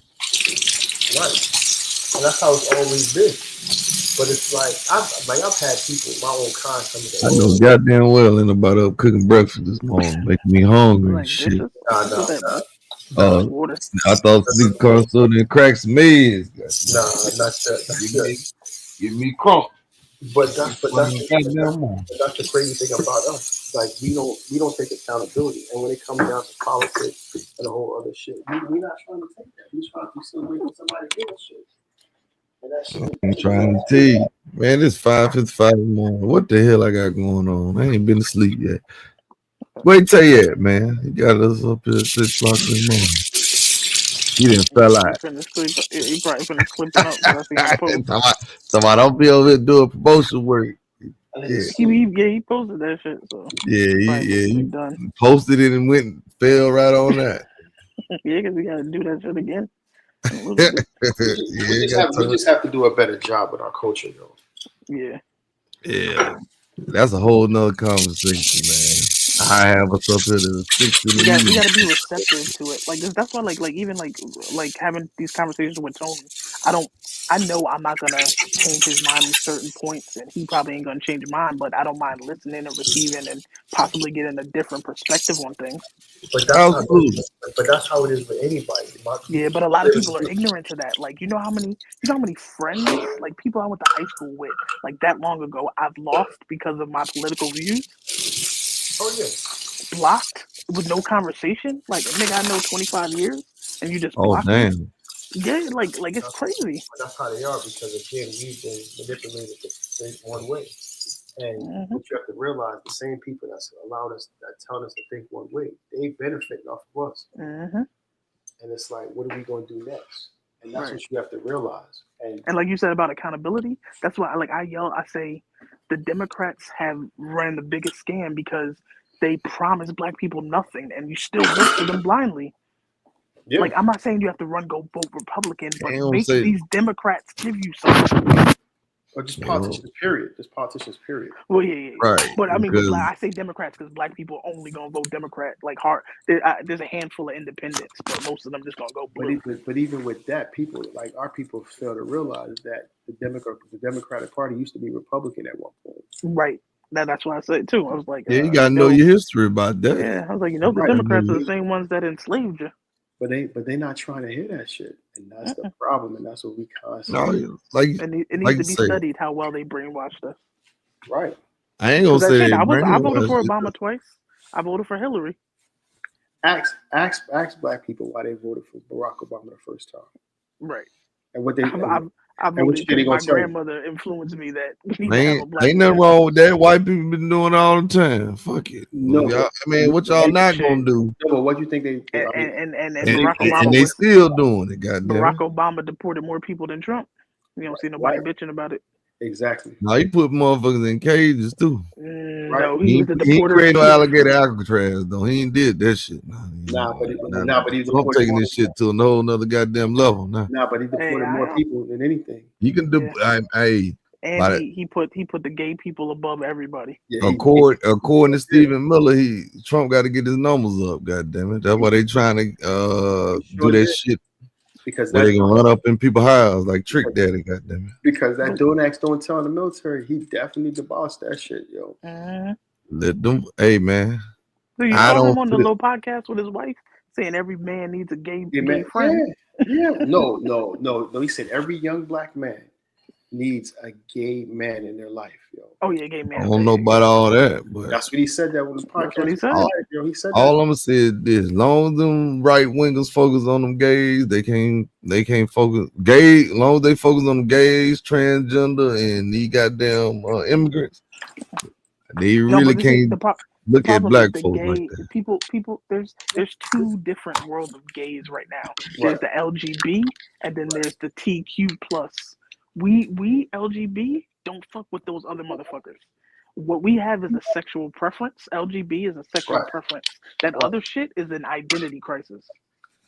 But bottom line, all of it minority, and that's what give. But there's respect, gays for Trump. But hold on, and they dumb as hell too. No, when because they you're confusing new Republicans with those Christian Republicans. There are two different classes of Republicans. The Christian Republicans are by the Bible. The other ones, they don't give a fuck about you. and a lot of them be closet freaks in the goddamn way. Oh, 100%. 100%. And that's why people be. GOPs. Yeah, them GOPs. I'm trying to tell you, right? But bottom line is, man, like you said, people got to do better, man. Do your own research, and goddamn it, look here. And you have to ask the right questions and put these people. That part right there, and hey, man, they come and sing us. You know what I'm saying? They give us a song and dance and sing us, and next thing you know, we'll be sitting up there talking about yes. Tony C. Yes. Tony C ain't got no empathy for nobody. Crying on the internet about your abuela getting took and all that shit. I'm like, for real, the motherfucker stood at the goddamn RNC with big ass signs said mass deportation. They ain't say mass deportation if you was not a criminal. The motherfucker said mass. That means to me, Tony C, we throwing out a drag net. Everybody getting caught in this bitch. But you know we're what? gonna let the paramedics sort them out. I think it's only going to be like this, like first year and a half, because it's a hyper overcorrection. Like what's going on right now is Trump has basically a very small window to kind of try to correct the things. Yeah, because they're probably gonna lose the house. Yeah. Yeah. So yeah, it's he's gonna be a yeah. lame duck in So 26. he's going in like hyper overdrive because that first month On felt like their ass. 7 months, like to He me. going Like nuclear on their ass. yeah, so that's why we're seeing this hyper overreaction because I mean, look at how many motherfuckers Biden let in. So he's trying to hyper correct the situation. Man, let me hold on. Word, let me tell you something. It ain't just on Biden, bro. No, All no, the motherfuckers let him in Yeah. because they had a deal on the table, and the motherfuckers said that Trump told them don't do it, and they killed the shit. And oh this my go God. way I know you're back. not running with that, right? No, So if that's I'm the just case, saying. if Word. that's the What case, then why did Trump secure the border with no bill? word. You don't What need I'm a bill to saying secure the is border. immigration. Both sides don't want to fix the shit Nobody wants because it could have been right. But everyone Because wants it's to too blame much it. money into even though you saying the border closed, it's not. It's really not. But Because them immigration looks motherfuckers different. letting workers. Immigration looks different on both sides. Like you see No, how Trump word. would rather bring people in this country through money, like that whole golden ticket shit where you pay to get in here Word. because we need the right kind of immigrants. We don't need The right motherfuckers kind of smuggling immigrant is the money. motherfucker that's gonna work for pennies for these rich folks. That's the right kind of immigrants to them. They don't give a fuck about no immigration, man. They don't. That's why they won't solve it. Here goes the issue, right? Because Ain't even no where I live process to become a goddamn citizen. They couldn't even tell you what the motherfucking process is. because the process is broken and they need to fix it. Right. And they don't want to fix it. Right. And you have Neither to side. understand, like especially where I live at. So I live in a very rural area, right? And you have a lot of these fucking white farmers up here. You know, people Right, talk about- right. You know, white people talk about, oh, they taking our jobs. The jobs you talking about, the immigrants are taking, you ain't fucking doing the You don't want to do them in the first fucking place. Right. That's what was sounding stupid to me. And they buy into that bullshit. Immigration is a wedge issue for both sides, Yep. but ain't nobody trying to fix it either way. Nope. I had no word think Trump didn't fix the border. He ain't fucking fix shit. They just don't highlight it like that. Cause all these motherfuckers they kick out, somebody gotta take their place and do these jobs. Trust and believe.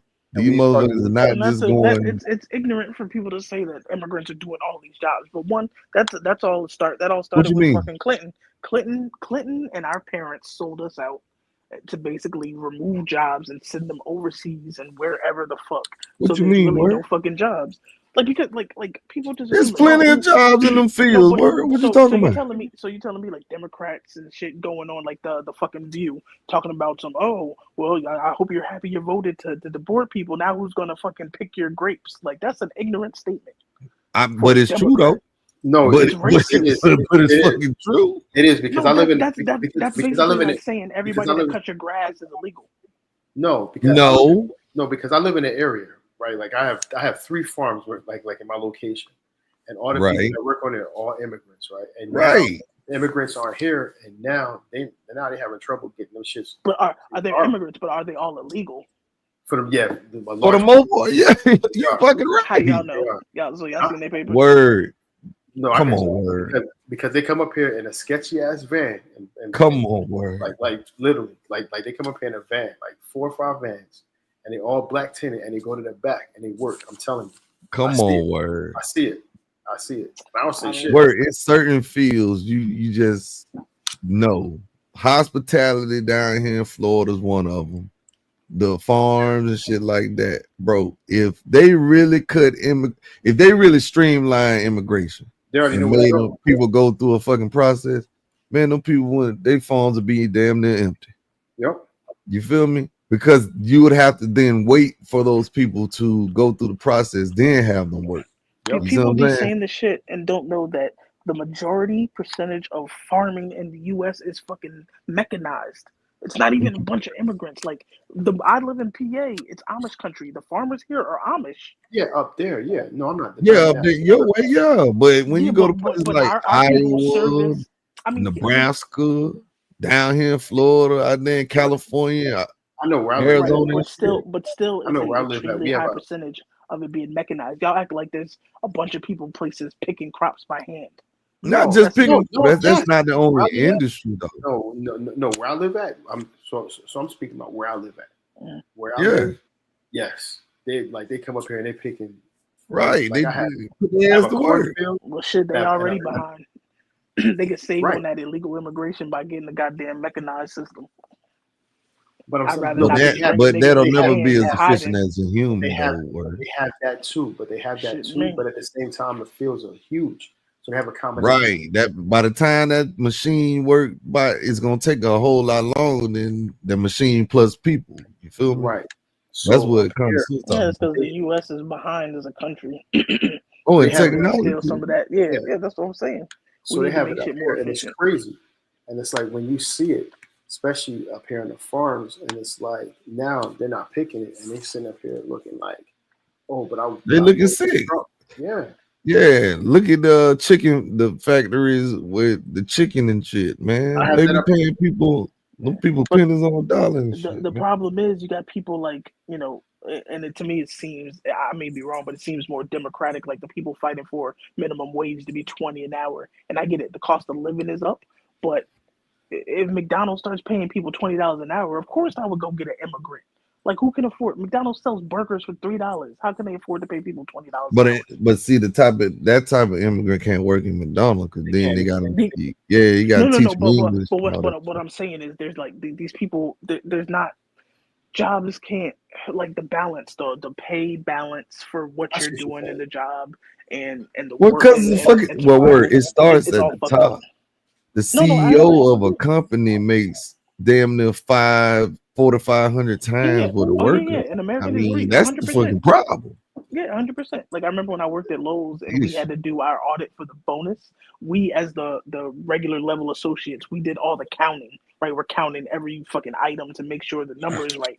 When we hit bonus, we get $250, whereas the store owner who did absolutely nothing See what in I'm saying? counting got like six figures There you But, go. as a bonus. but, So but, it's, I agree. but, it's They're a, That's the greedy. problem. but it's a reason why he didn't do, because at the end of the day, he has the degree It and falls on that. experience. Right. Right. We're So paying you for have to Right. experience. understand that. But But there I'm needs saying, to be a closer. It needs to be a closer balance. Like that's why, like I think, well, to me, that's why Trump wanted to get rid of the Department of Education. How much money That is shit needs not to going to? that How shit much needs money to is not going to the schools I wouldn't because No, people are getting paid in I positions that are wouldn't have lower got than rid of them. the Department of Education because you Yeah, always revamped need it. that. Right. no, You that's what I mean, need to goddamn retool that True, motherfucker. right. That's That's what you should have did. out of retool. But They here, well, need to, I goes, think you always I, need education. but here I goes think the he problem. thinks. I think he thinks the money should just go directly to the states to divvy it, Fuck as no. opposed to having a middleman. Because that's No, how the hell power is no. supposed to be in the hands of states. Like that's what he Here goes did. the That's problem. what he did with the abortion laws, right? But the He put state the power in the can hands be of the states corrupt because. in a motherfucker. Right. No, That's But man. whose fault is that? Because we're not voting The local. state. right. We're But here not goes, voting No, local. and that's why you don't want it. I understand what you're saying, but you need a buffer between the state and what goes No, on out there to in me, this. when federal gets involved, too much shit goes wrong.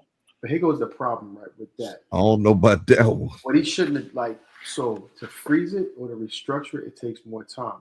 Mhm. So when you restructure it, now you got to go back. But if you freeze it, you give yourself, like, so if you cut it, you give yourself like a window that you can go in and kind of fix it a little bit better. Yeah, retool it. Right. So you have to stop it because you can't retool it while it's still in the process. You know what I'm saying? So you stop it so you can retool it and then get the right person in there. Because Now- the only thing, Well, go ahead. No, so what you have to look at it is from that standpoint. Also, I understand by giving it to the state, but like Tony Steve said, you need a buffer because the state is fucking corrupt as shit. Right. So you need somebody between to basically Oversee their ass. to get all their ass right for checks and Right. balances versus purposes, and that's why. Correct. And you have to look at it like that, but pushing it back on the state. At the end of the day, if the money is not being facilitated properly amongst the state, and then somebody at the end just fucking pocketing half, part of that situation and going to a And level. ain't nobody overseeing that Right, shit. nobody Then. do that shit. And then you talk about this program not supposed to be started or was supposed to go here, but it never started. But the money was supposed to be allocated here, but it wasn't. And nobody holding the person accountable who Right. took the goddamn money. And then also you have to understand a lot of the programs that are started. So when budgeting, they set the budget every fiscal year. Fiscal year starts, well, the fiscal year starts in October. So when you look at it from that standpoint, right? So the money is already allocated prior to, the money's already started because they start working on policies in the end of the second quarter, beginning of the third quarter, get ready for the first quarter for the fiscal year. So when you look at it from that standpoint, they're coming together with a budget. They're gonna look at past year budget and see where that money allocated. If that money wasn't allocated, all that money was used up. Now the money's sitting here. What do we do with it? So now they got to shorten money from other places and then put it to where it was necessarily needed. again, people don't understand how budget works and how economics works. And it's like when you try to tell people that, like, oh, they shouldn't cut the funding, but if money sat and it was never used and it was misused, that's why they have the Ways and Means Committee. And the Democrat can bring it back any goddamn way. Right, it's If called right. So it has a misappropriation. It ain't nothing but a tennis volley. They ain't gonna do nothing with it. So the misappropriation department is supposed to be overseeing, making sure funds in the budget are allocated properly. A lot of times that shit doesn't go that way. And a lot of the money that's supposed to go to certain fundings for some programs, it gets pulled from that because over the time period, whether it's a 2, 3, 5 year time period, it was never used.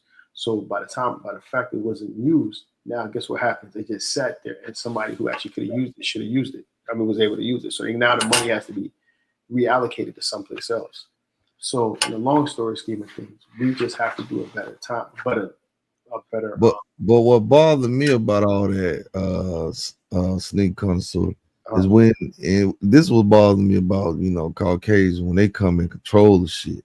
They come in and they don't try to evaluate shit, and they just got to bring a wrecking ball all. Man, come on, bro. This is the fucking government, man. Just go in there. You supposed to have all the smarts, you know what I'm saying? So just go in there, hire people to evaluate, you know what I'm saying? You want to trim fat? Cool. Just evaluate shit department by department. You know what I'm saying? Slow walk it. Because you measure didn't Doge try to evaluate niggas? Hell no, those motherfucking left and right. Niggas, they said something as simple. They said something as simple as just respond to this email so they can see how many people active niggas complained about that. But at the end of the day, that was part of the situation. But that's like with a job when you have a company and a new boss comes in. And say you've been at a job for 5 years and now you get a new manager and this nigga's new, but you've been there 5 years. Niggas like, oh, that nigga don't know shit. Like you think you know more than them because you've been there longer. No, I'm not saying don't nobody know nothing. I'm saying I'll tell you that from a personal standpoint because my wife. You should evaluate. If you come into some shit, you should be like, all right, like they say, you want to trim the fat or whatever, get rid of. Okay, let's evaluate. You know what I'm saying? Measure 5 times and cut once versus just coming there slice them up. Right. And then you go to how. Now look what happened. You got to turn around and rehire motherfuckers and stuff like that. No, I agree. He went, like I said, he's overcorrecting. So he fucked up some things. I will give that, but I've seen it on both sides. Like I have. But that's a white, but DC work for the government. But it's like me, what I'm people saying, who say, "Hey, half these niggas come in and don't." That's a Caucasian trait, bro. Yeah, that's when Caucasians get in control. They come in. They are definitely trying to wreck some shit, and that's just what they do. Part of their makeup, yo. Like they come. Yeah, thank you. Right, that's part of their makeup word. Look, and it's burning money. Look. If I were Trump, I would have kick everybody the fuck off of assistance. Let's start it over. Go reapply under these new rules. But you won't want to do it. Like no, there's people that like those new requirements. You can't do that. Say, word. hey, you got to be work. Man, fuck that. That is cold as hell. Versus hiring somebody that's a professional and go through and let them weed out, because that's what you're supposed to do when you're in power. No, the problem is people weren't doing their job as is. Some of these people who are cool. That's why you hire somebody to evaluate to see why the hell they ain't doing their job. No, bro, it should have been it should have gone too long. Look, I was a victim of it. I'll give you a prime example, right? When I worked, I had the civilian work for me, fucking black lady. Her name was Michelle, right? She used to come in my office, and mind you, I work at the Pentagon. This broad used to come in there every fucking morning. Oh, I ain't trying to work today. I'm like, what the fuck? But that's different. Hold on. Right. So, in that scheme of things, you have a lot of people, especially in the government type situations, that are a lot of people that they offered early retirement, they were basically holding on, to their number, Right. Like if it's 6 months to a year, like they was giving you the option to early retire. So, because what they try to do is how it works. So when they let go or just retire a lot of people that sit higher up, it opens more jobs at the bottom. So for every one person that's on a high or like that's a GS-15, that's so if they retired GS-15 with like 35 federal years, right? That opens like 10 to 20 slots from the lower end. So with that, so that's what it was trying to do. And then then they started going down to the point where it's like, hey, you know what? They look at evaluations as far as how guys were being promoted and what their job ratings were, what their ratings were for their evaluations, if they wasn't meeting the criteria. Because you had a lot of people that apply for these federal jobs didn't know what the fuck they were doing. And it's like, Right. because it was easy to get a federal job. All you had to do was just basically say the right verbiage, and it's a lot of times it was a lot of the hires were based off, hookups. And so they're in a position and they don't know what they're doing. So that caused a lot of problems there. So it was a lot of problems that they had to, weed out, that kind of messed the system up. So those were supposed to go in there to kind of fix all that, but they fucked shit up to begin with. Right, they made it worse. Right. So basically, they made it worse. Right, so you got to understand, like, that's how it was. So a lot of people got fired. People complaining like, oh, these people got fired. But half them fuckers that got fired, the niggas ain't know their job, yo. I'm gonna tell you that from the door, because I had civilians that used to work for me. The motherfuckers ain't know their job, yo. And it used to make my life a living fucking hell. And I used to be like, God damn, yo. Like, seriously. And that shit is annoying. And a lot of times be our own people too, believe it or not. Oh yeah. I mean, but in all defense now. Right. I know word don't want to hear this, but in all defense, motherfucking that other ring, they started that shit. Yeah. And they be doing the same shit. And that's their problem with black and brown people. Yeah. Bottom line, they don't want us to have no more than they do. Yep.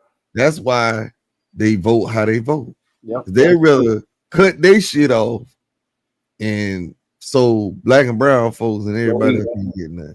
They hate us so bad. Absolutely. I've seen it. Bro, I've had it happen to me. Why would I hate somebody that's beneath me? But and that sounds crazy, but like, why? Like, because black people ain't how they look at it. Black people think white people are thinking about them more than they are. They go to pull that level. They damn sure is. I'm gonna tell you this, right? I'm not worried. I'm gonna tell you this because I'm gonna tell you this, right? Bro, if I'm them, I let niggas pull themselves off. See, that's you. That's you. You speaking but these you. are the people, bro. All these white people I'm around every day. That's not that. They are not thinking Word. about We ain't talking about in cities like what we talking about in these rural areas like Arkansas, Mississippi. Word. What else well, I'm that's the talking problem about? there. Why is niggas Louisiana? still living in Mississippi, bro? Word. Where I live at, where I live at, there's about 25 houses in my development. I'm one of two black people that live in this development, right? Then they probably can't stand his ass. Yo, they come out, my lawn is manicured, everything is good. I had white people come to my house and be like, well, how do you afford this? Come on now. Right. You play ball? And I laugh. My wife is Spanish, right? She's Dominican. I was upstairs taking a shower one time. We had like when we first moved in, I had the guy to come set up my my cable, my satellite shit. He was white, right? He thought my wife was white, right? So she talking to her, she's like, and my husband was in the shower, whatever the case may be. When I came out the steps, this nigga this white man looked at me in awe. He was just like, oh, I didn't know you were black. So what the fuck? And he like calmly said that shit. Right. That's what they do. Right. And he was just like, oh, I didn't know. Crazy thing about it, he turned around and asked me, like, well, how do you afford something like this? I said, sir, no disrespect, it's none of your fucking business. My wife looked at me like, you heard. Because they do, and I've seen it. I've seen it in the classrooms. Like my background is finance, right? I was one, and my homie was two, and he was from Nigeria. His name was Abraham. The only two black people in my finance class, yo. And we used to get them fucking work. And they used to hate they couldn't stand it. Stand that shit. When I was in the military, it was the same fucking way. I'm telling you. Like, and what we talking about is like my daughter right now, she's in school, yo. She's on the dean's list. Yo, we had her in two other schools, yo. She got into an altercation, right? At this Catholic school. Because I went to Catholic school and I was like, you know what, for my daughter to go through it. She was at a public school at first, when we first moved up here. they had a level of the best out of 10, so they were like a 9. So it was a great. My taxes like husky as fuck up here. So we had her in school, right? And she was there. And then one day they had a teacher, a pair of teachers that parents could come in and basically sit on the classroom, right? And this is the time she was in 2nd grade, right, at the time. And so I sat in there, and it was fucking chaos, fucking, because I would go pick her up from school, and she would tell me, she was like, "Hey, Dad, Miss Holly was an incident, white lady in her 40s. Miss Holly was in the classroom at least 2 to 3 times a fucking week. Mind you, school just started in September. This is October." I'm like, what the fuck? So they had a whole, like, kids bring your parents in to come watch and different things like that. So I go in there, right? And I'm watching. It's like fucking romper room, chaos. And my daughter's sitting there trying to work. And it had this kid. There was a special needs kid. And he needed assistance. So he was a special needs kid that needed assistance. But the day that I happened to come in there with 2 other parents, his assistant wasn't in there. Miss Holly was all over the place. And so he was doing some problems. And my daughter, and so he was distracting the room. And so while he's distracting the room, my daughter's like raising her hand, trying to get some help from the teacher. She looking at me like, "Hey, Dad, can you help me?" I said, "I'm not here to help you. I'm here to watch." And so she was crying. So I was like, "Get up." I said, "Go to the bathroom, wash yourself off, wipe your tears, and just come in and focus." I saw the whole shit happen. I was just like, this is some bullshit, right? So mind you, I leave, and I tell her, "Hey, I'll pick you up with you." So we leaving with me and 2 other parents. And as we're leaving, they like telling me, like, "Oh my gosh, this is a disgrace, this, that, and the third." And it was all a bunch of mess, right? So I called. So I picked up my daughter. So I called my wife. I told her what happened, right? So this is crazy. So I called the principal, right? I sent her an email. I said, "Hey, Miss Thompson, this is what's going on. I have some concerns, about what's going on." So that was a Wednesday. She didn't come back to my email until Monday, right? And then she came back Monday. She was just like, "Can I call you later?" And I said, "Yeah, sure." So she called me on a Tuesday. So I know she had me on speakerphone, because when you have somebody speakerphone, you can hear that bitch echo, right? So she was like, "Hey, Mr. Daniel, like, what's your problem?" I was like, "Well, I was just bringing some concerns, to you." She's like, "First thing, I can't discuss another student's situation much." I said, "Ms. Thompson, I'm not here to discuss a kid's situation. I'm here to tell you what's going on with my kid and my concerns and what I have and what's going on." She's like, "Oh," basically she's trying to blow me up, but she didn't know the background of that and know the situation. So I go up there. So I let my daughter finish out the week. So I go up there, right? And so I had her shadow at another school. I was like, "Yeah, she's not coming in this day." It was like a Friday. So she didn't come in. So come in, she shadowed, whatever the case is. So Wednesday, I went to go pick her. So Monday, I went to go pick her up. And I was like, "Hey, I'm be right back." So when I went to the office, they were just like, I was like, "Well, can I get my transfer for my daughter?" She's like, "Oh, she's not coming here next year." I said, "No, she's not coming here no more. Today's her last fucking day. I was like, "Today's her last day. I need the transcripts. They're here." And as she was coming out, the principal looked at me. Like, one thing I realized about white people, and I have white people in my family, one thing they don't like is when you fucking have options, yo. And I'm gonna tell you that. You ain't lie about that, man. When you have options and you ain't gotta put up with shit, they feel some fucking type of way.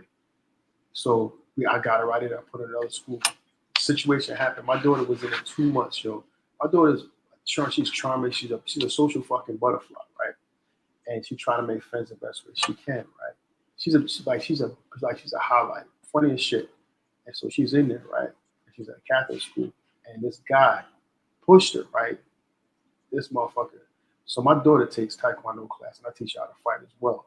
So she put hands on him, right? So as she put hands on him, he comes down. So I pick her up from school. I was like, "What's wrong?" She was just like, "Oh, I was down at the principal's office." Mind you, she's in 3rd grade at this point. And I'm like, "What the fuck?" I was like, "What you mean?" She's like, "Yeah, And mind you, she told me this as I'm coming, like as we pull up to my driveway. I'm like, "All right." So I dropped her off. I'm like, "Yo, stay with your mom. I'll be right back." So I go back to the school. So they were just like, so I went back in there. So I was just like, I told the secretary, I was like, she's like, "Who you here to see?" I'm sorry, here to see Miss Johnson, the principal. And she was just like, "Oh, well, she's busy." I said, "Lady, I got nothing but time." I said, "I say, wait." So I waited like an hour. She ain't come in. She's like, "Well, I can leave your name," and stuff like that. Basically try to blow me off, right? So I was like, "All right." So I come back home. So I come back the next day. And she was like, "Mr. Daniel, you just can't come up here." I said, "Lady, I pay $8,500. That tuition warrants me to come the fuck up here." I said, because if I was an alumni here and something that happened, then what we be talking about now? I said, hey, this is what it is. So she sat me and brought me in the office. Her and the principal tried to basically play me into it, try to sun me, right? Mind you, they didn't know my background was finance and intel, that I had an education background from my parents, right, and my teachers. So I knew all the lingo that they were saying, right? So I just let them talk. And so I started breaking this shit down. They just said, well, how'd you know that? I said, my mother's a retired superintendent that's filled up a school district, and two of my sisters teach, have 25 years, both of them each. I said, so what are we talking here? You know what I'm saying? And it's like, when you have options, it was crazy. So that situation happened. I told her, I said, look, also, the little boy hit my daughter. I said, so I told, right. So she came, I said, in my household, if somebody made the space, they put hands on you, you're supposed to tear their ass up. And it was just like, oh, Mr. Daniel, we can't do that. I said, I don't understand. I don't know. I don't care what you do in your household, but I'll tell you what I do with mine. And at that point, she's defending herself. I said, sir, you have 2 kids, don't you? He was just like, yeah. I said, okay, then just tell me how you feel. And then you know how white people get. It was like, oh, well, I did different. I said, that's bullshit. I said, if that shit happen to your kids, you be right the fuck up here. I said, this is what we do. It's just what I've come to, and I've been around white people my whole entire fucking life. When you have options and you bet at what they do, they feel some type of way. I'm telling you. That's how they get down. Not all, but the large majority of them. That's how they are. You ain't lying about that. Like I witnessed that in school, in the military, college, like even on the work. Like it's crazy. Like you pull up with something nice or you have something nice. Like, oh, how'd you get that? Oh, what you had to do that. And they always crack smart jokes. And one thing I do, I get that bitch right the fuck back. Passive aggressive. Yep. That's how they are. They don't like it when somebody's better than them. And then when there's something better in them, they look at you like, oh, you're not supposed to have it. They're isolated. I mean, it's 2 sides of the same coin. Black people are in their bubble, just as white people are in their bubble. We don't really take the time to understand each other and come together. So basically, we only know each other via stereotypes. What is that? If you're in the hood and you see a white person, you either think they're a cop or buying drugs. But a lot of times, why wouldn't white people, when they see a black person in the hood, just think they're there to try to rob somebody or do something like this? These are the stereotypes. We watch TV, and these are the stereotypes that were perpetuated. It doesn't help that people like Tyler Perry are telling white people who we are via his movies. Like, but that's a lot of white people and other races' ignorance, right? And that's what you have to understand. Africans don't even like black people. American. We know. That's why we go there and get swooped up in this goddamn drag. But you know what? But you know why, right? Because they think they think they're better. Yeah. But I mean, they are essentially, like, honestly, I feel like other people who migrate here because they value Africans or they scam. The difference with black people, that's what I'm saying. We no longer value family. How they better than me? Word, and they scamming and shit. Hold on, man. See, and look, that's racist for you. No, that ain't racist. They do be sending them damn emails talking about, they need $1 million. I got $1 million. I need your routing account. And there's a good amount of Africans who come here and they force their children to become doctors or something. Like something in that realm. Like the difference is these other ethnicities, they value family and they value, working hard. Like, this is not what we value anymore. We don't value family. Shit, they incentivize the women to let the men get locked up, and we'll give you more money if you're just a single mother. That's what black people value. Let me be a single mother and get government assistance so I can get this $500 bus down. Yeah, but and I agree. That's what I'm saying. Mama's teaching them that. Right. Black people's teaching their daughters to how to be a single mother. But it's no. Or use a nigga. No, okay. Yes, part of that is true, but you have to understand. Look at it like this, right? And we talked about this earlier today. Look at, okay, yes, if a kid is raised in a system and that's all they know, right? And mom is, and we as a culture, and especially the mom, a single parent household, and that's what they see, they're going to adopt the same mentality. But then you also have to realize what's being put out there, and as far as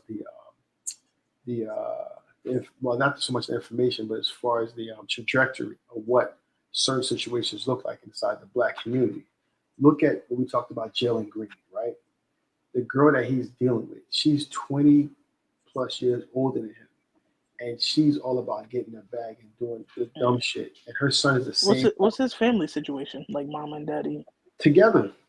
And they're I don't, together? yes, and I don't understand. So then how is this happening? I don't know. Look at Jaden Daniels. His mama keeping them bitches away. Right. As she should. Right. Agreed. But that's what I'm saying. So the mentality. So when you look at that, and then everything in our culture, we highlight that shit. We highlight Cardi B and her success.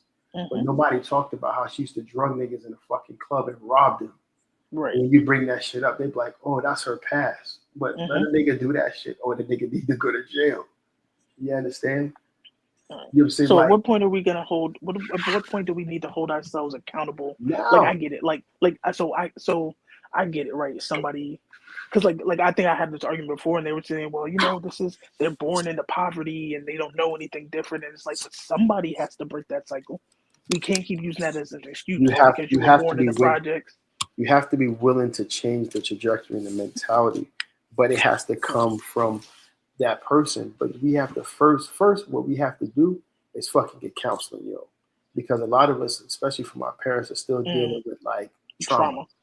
So that's the first thing that needs to be addressed. You know what I'm saying? Trauma needs to be addressed, and counseling needs to be addressed. But I think I think so. Even living in a situation, it's like, when do you, as an individual, right? Because if you're raised in it, right, there's nothing you can do if you're a child, right? And your parents aren't doing anything. But at what point do you have your own values and standards? Because I find it hard to believe that if you grow up in the projects, right, like 3 people to a bedroom, roaches and all that shit, there should be no part of you, no matter how normal that is. If you spent 15 years in it, there should be no part of you that thinks that's good. I give you a okay. So I'll answer that for you. So you said, how do we find out, right? So how do you find out when the next pair of Jordans are coming out? Research, I guess. Right. It's the same way, but it's the same way as far as what piques your interest.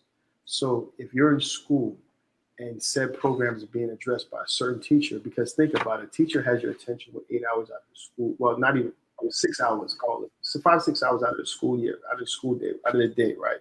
And whatever they're teaching, and you see something, if it's a liking, if a teacher has a liking in a student, he or she would project certain things upon them and try to reach out to the parent and try to show their peak of interest to kind of better the children's dynamics, right?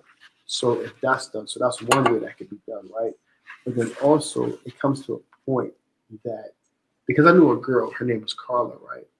That she grew up in the hood and all that shit. And it got down to it. By the time she got to 7th and 8th grade, her mentality switched. She was like, I'm not trying to be in the hood. I'm not trying to do this shit. She ended up getting a full scholarship to high school and to college. And now she's doing great. So as a point in life, as you get older, your common sense, because your common sense starts to change. You know what I'm saying?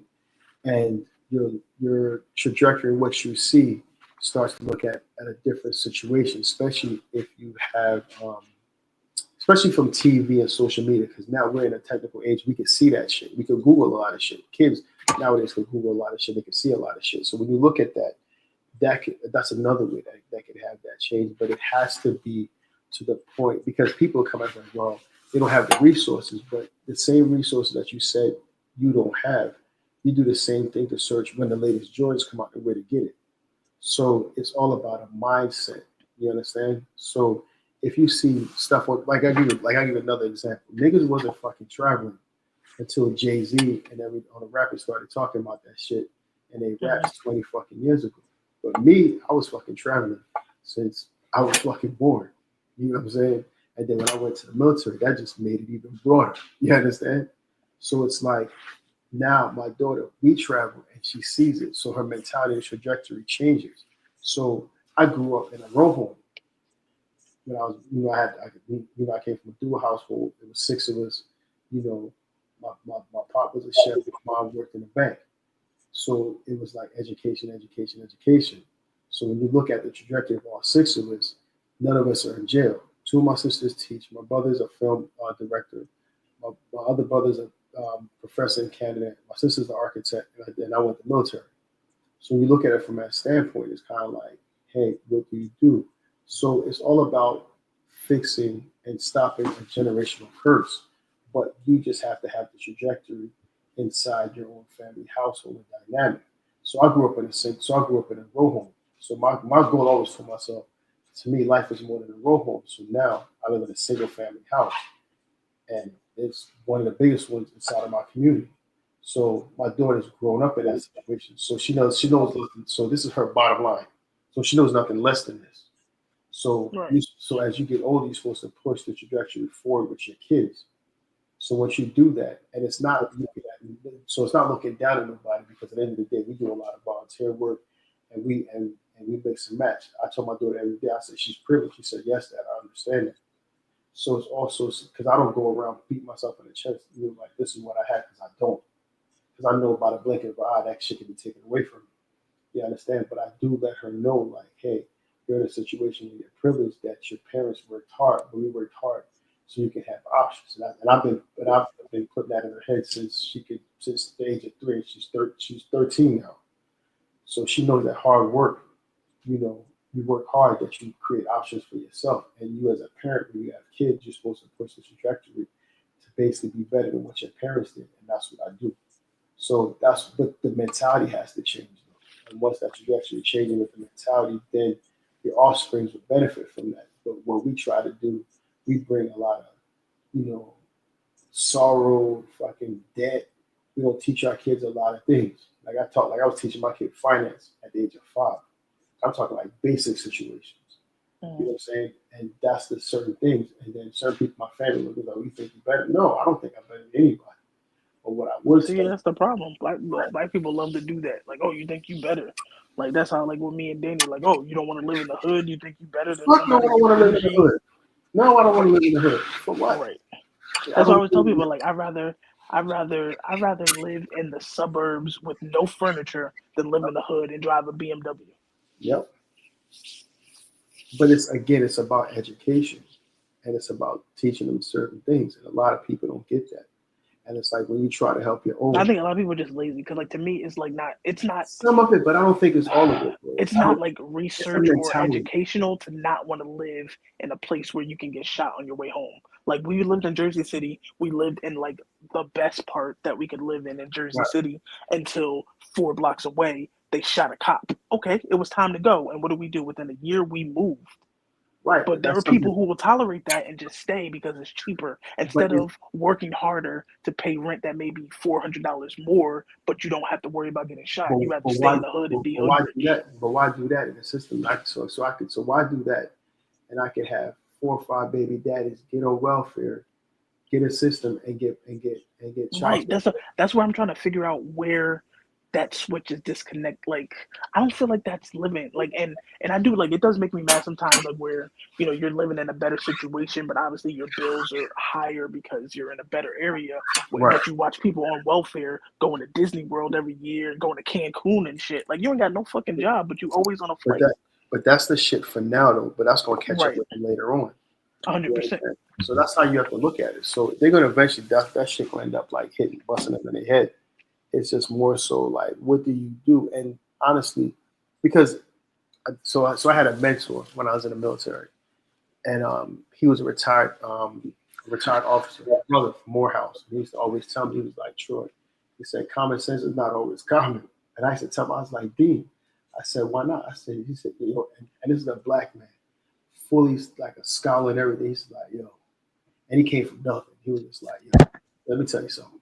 He said, you can't save everybody. Right.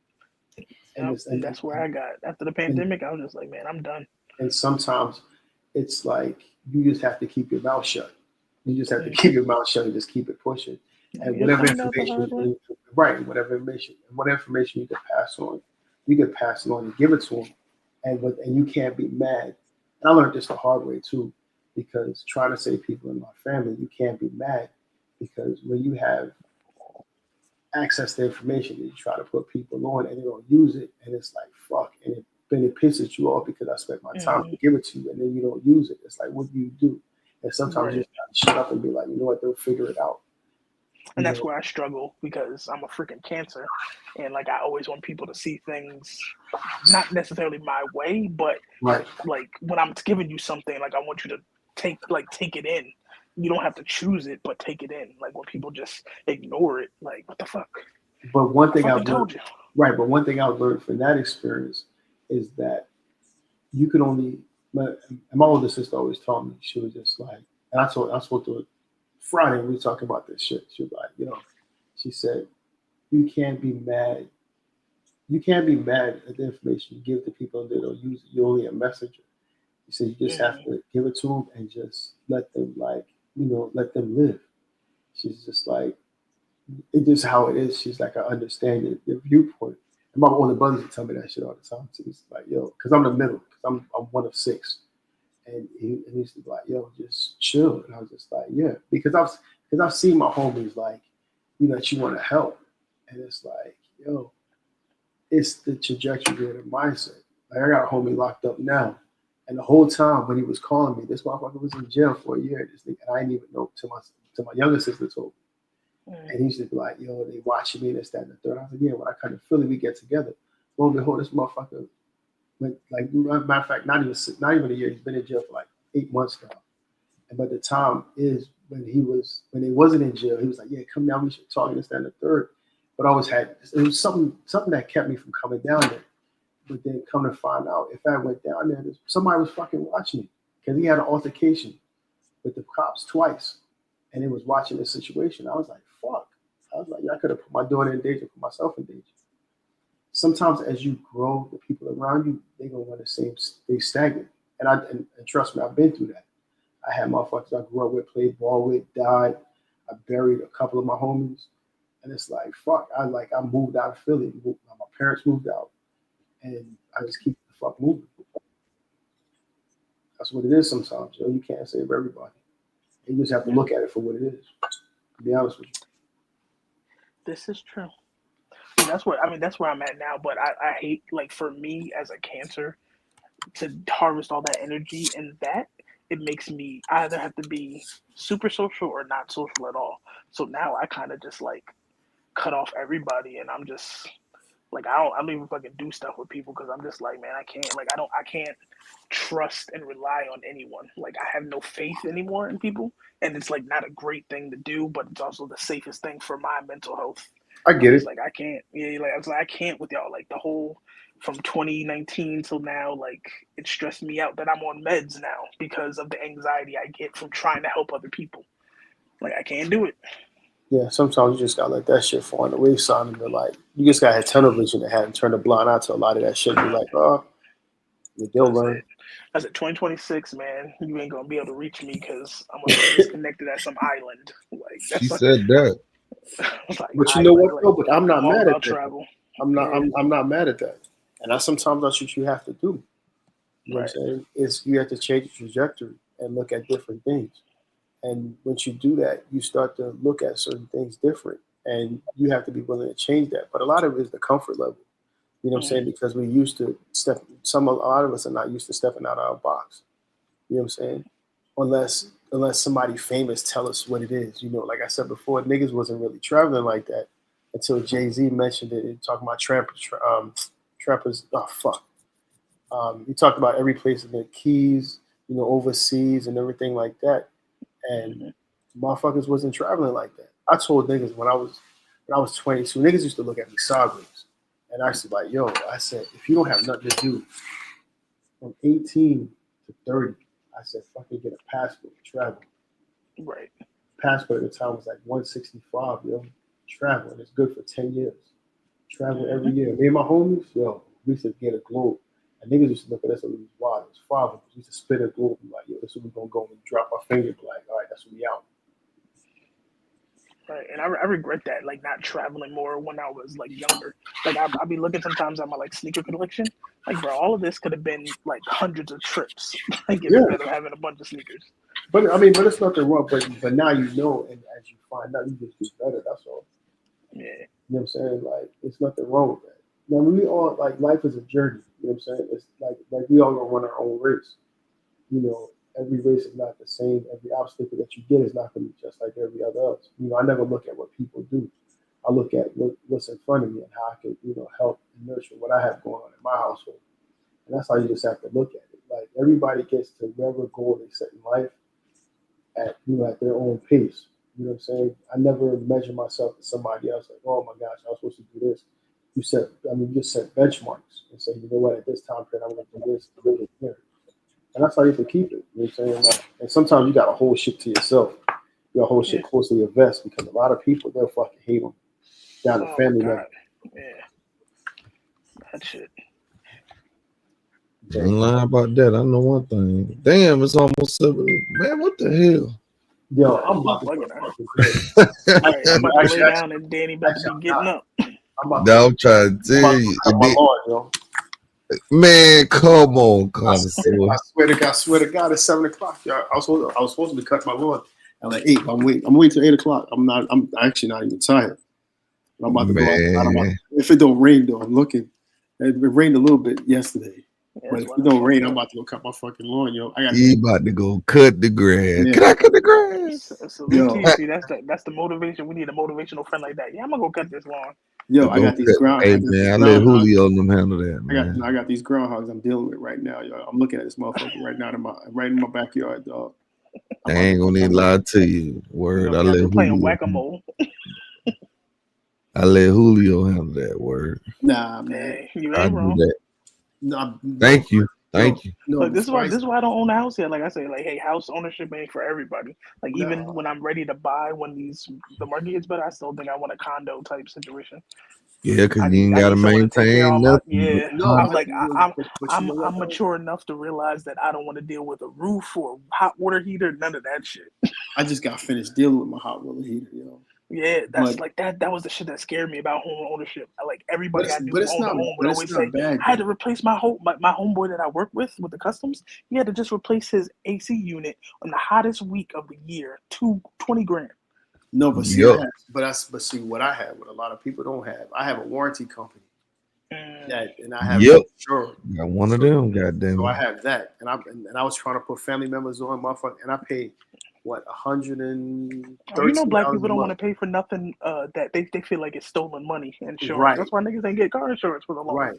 And so I was paying I was telling them, I was like, yo, get this, because you could basically structure it however you want to your house.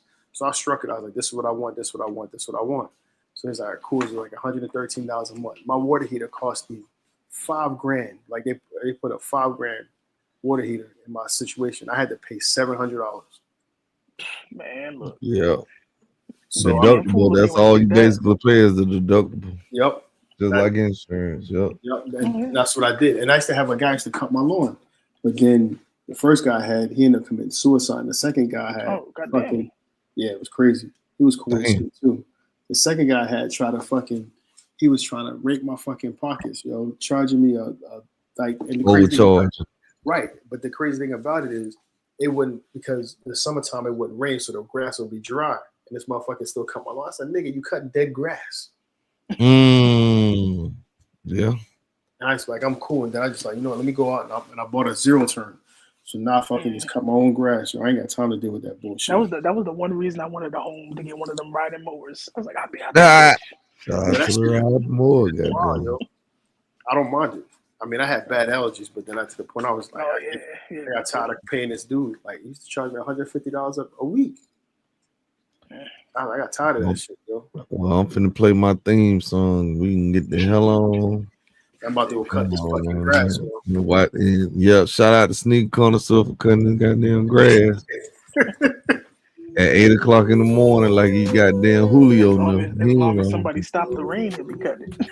Yep, he waiting on the rain to start. Goddamn. Yeah. You got anything you want to say to the people, Connoisseur, before you get there? Oh man, I enjoyed the conversation, man. Another wonderful time, dog, in the trap, man. I love it, man. Absolutely, and we will be back tonight, sometime for that battle. You say you gotta get some judging, goddamn. Where you got anything you want to say to the people? Hey man, it's been a long night, longer than I expected, but a good time as always. Yeah. And to take a power nap, get ready to do it again this evening, man. Shit, you ain't lying. We gotta review them people battle too. Oh y'all doing that too? Oh yeah, after. Oh, you doing double duty. Tune in, baby.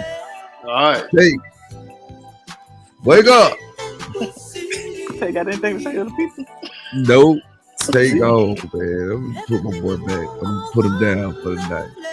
All I'm gonna say is love your loved ones. Another good one, and let me hold some. Somebody call the police on my dog. He gonna tell me later on when I wake up. But y'all know y'all can't stop the rain, goddamn it. Oh, yeah. And Snake Connoisseur, good luck to you on your grass cutting today, baby. Thank you. I appreciate that. Hey, man. And we gone on that note. Be on the lookout. Trap House, Let Me Hold Some Production, Sneaker Battle, and review. Because I think y'all got a review over there too. Hey, boy, that's why we keep the note clean over here, baby. Yeah, I feel you. Gotta put this key up on the mat for my dog. Hey, man. Love your loved ones. We'll go on to the next one. All right. Everybody be easy. Later, y'all.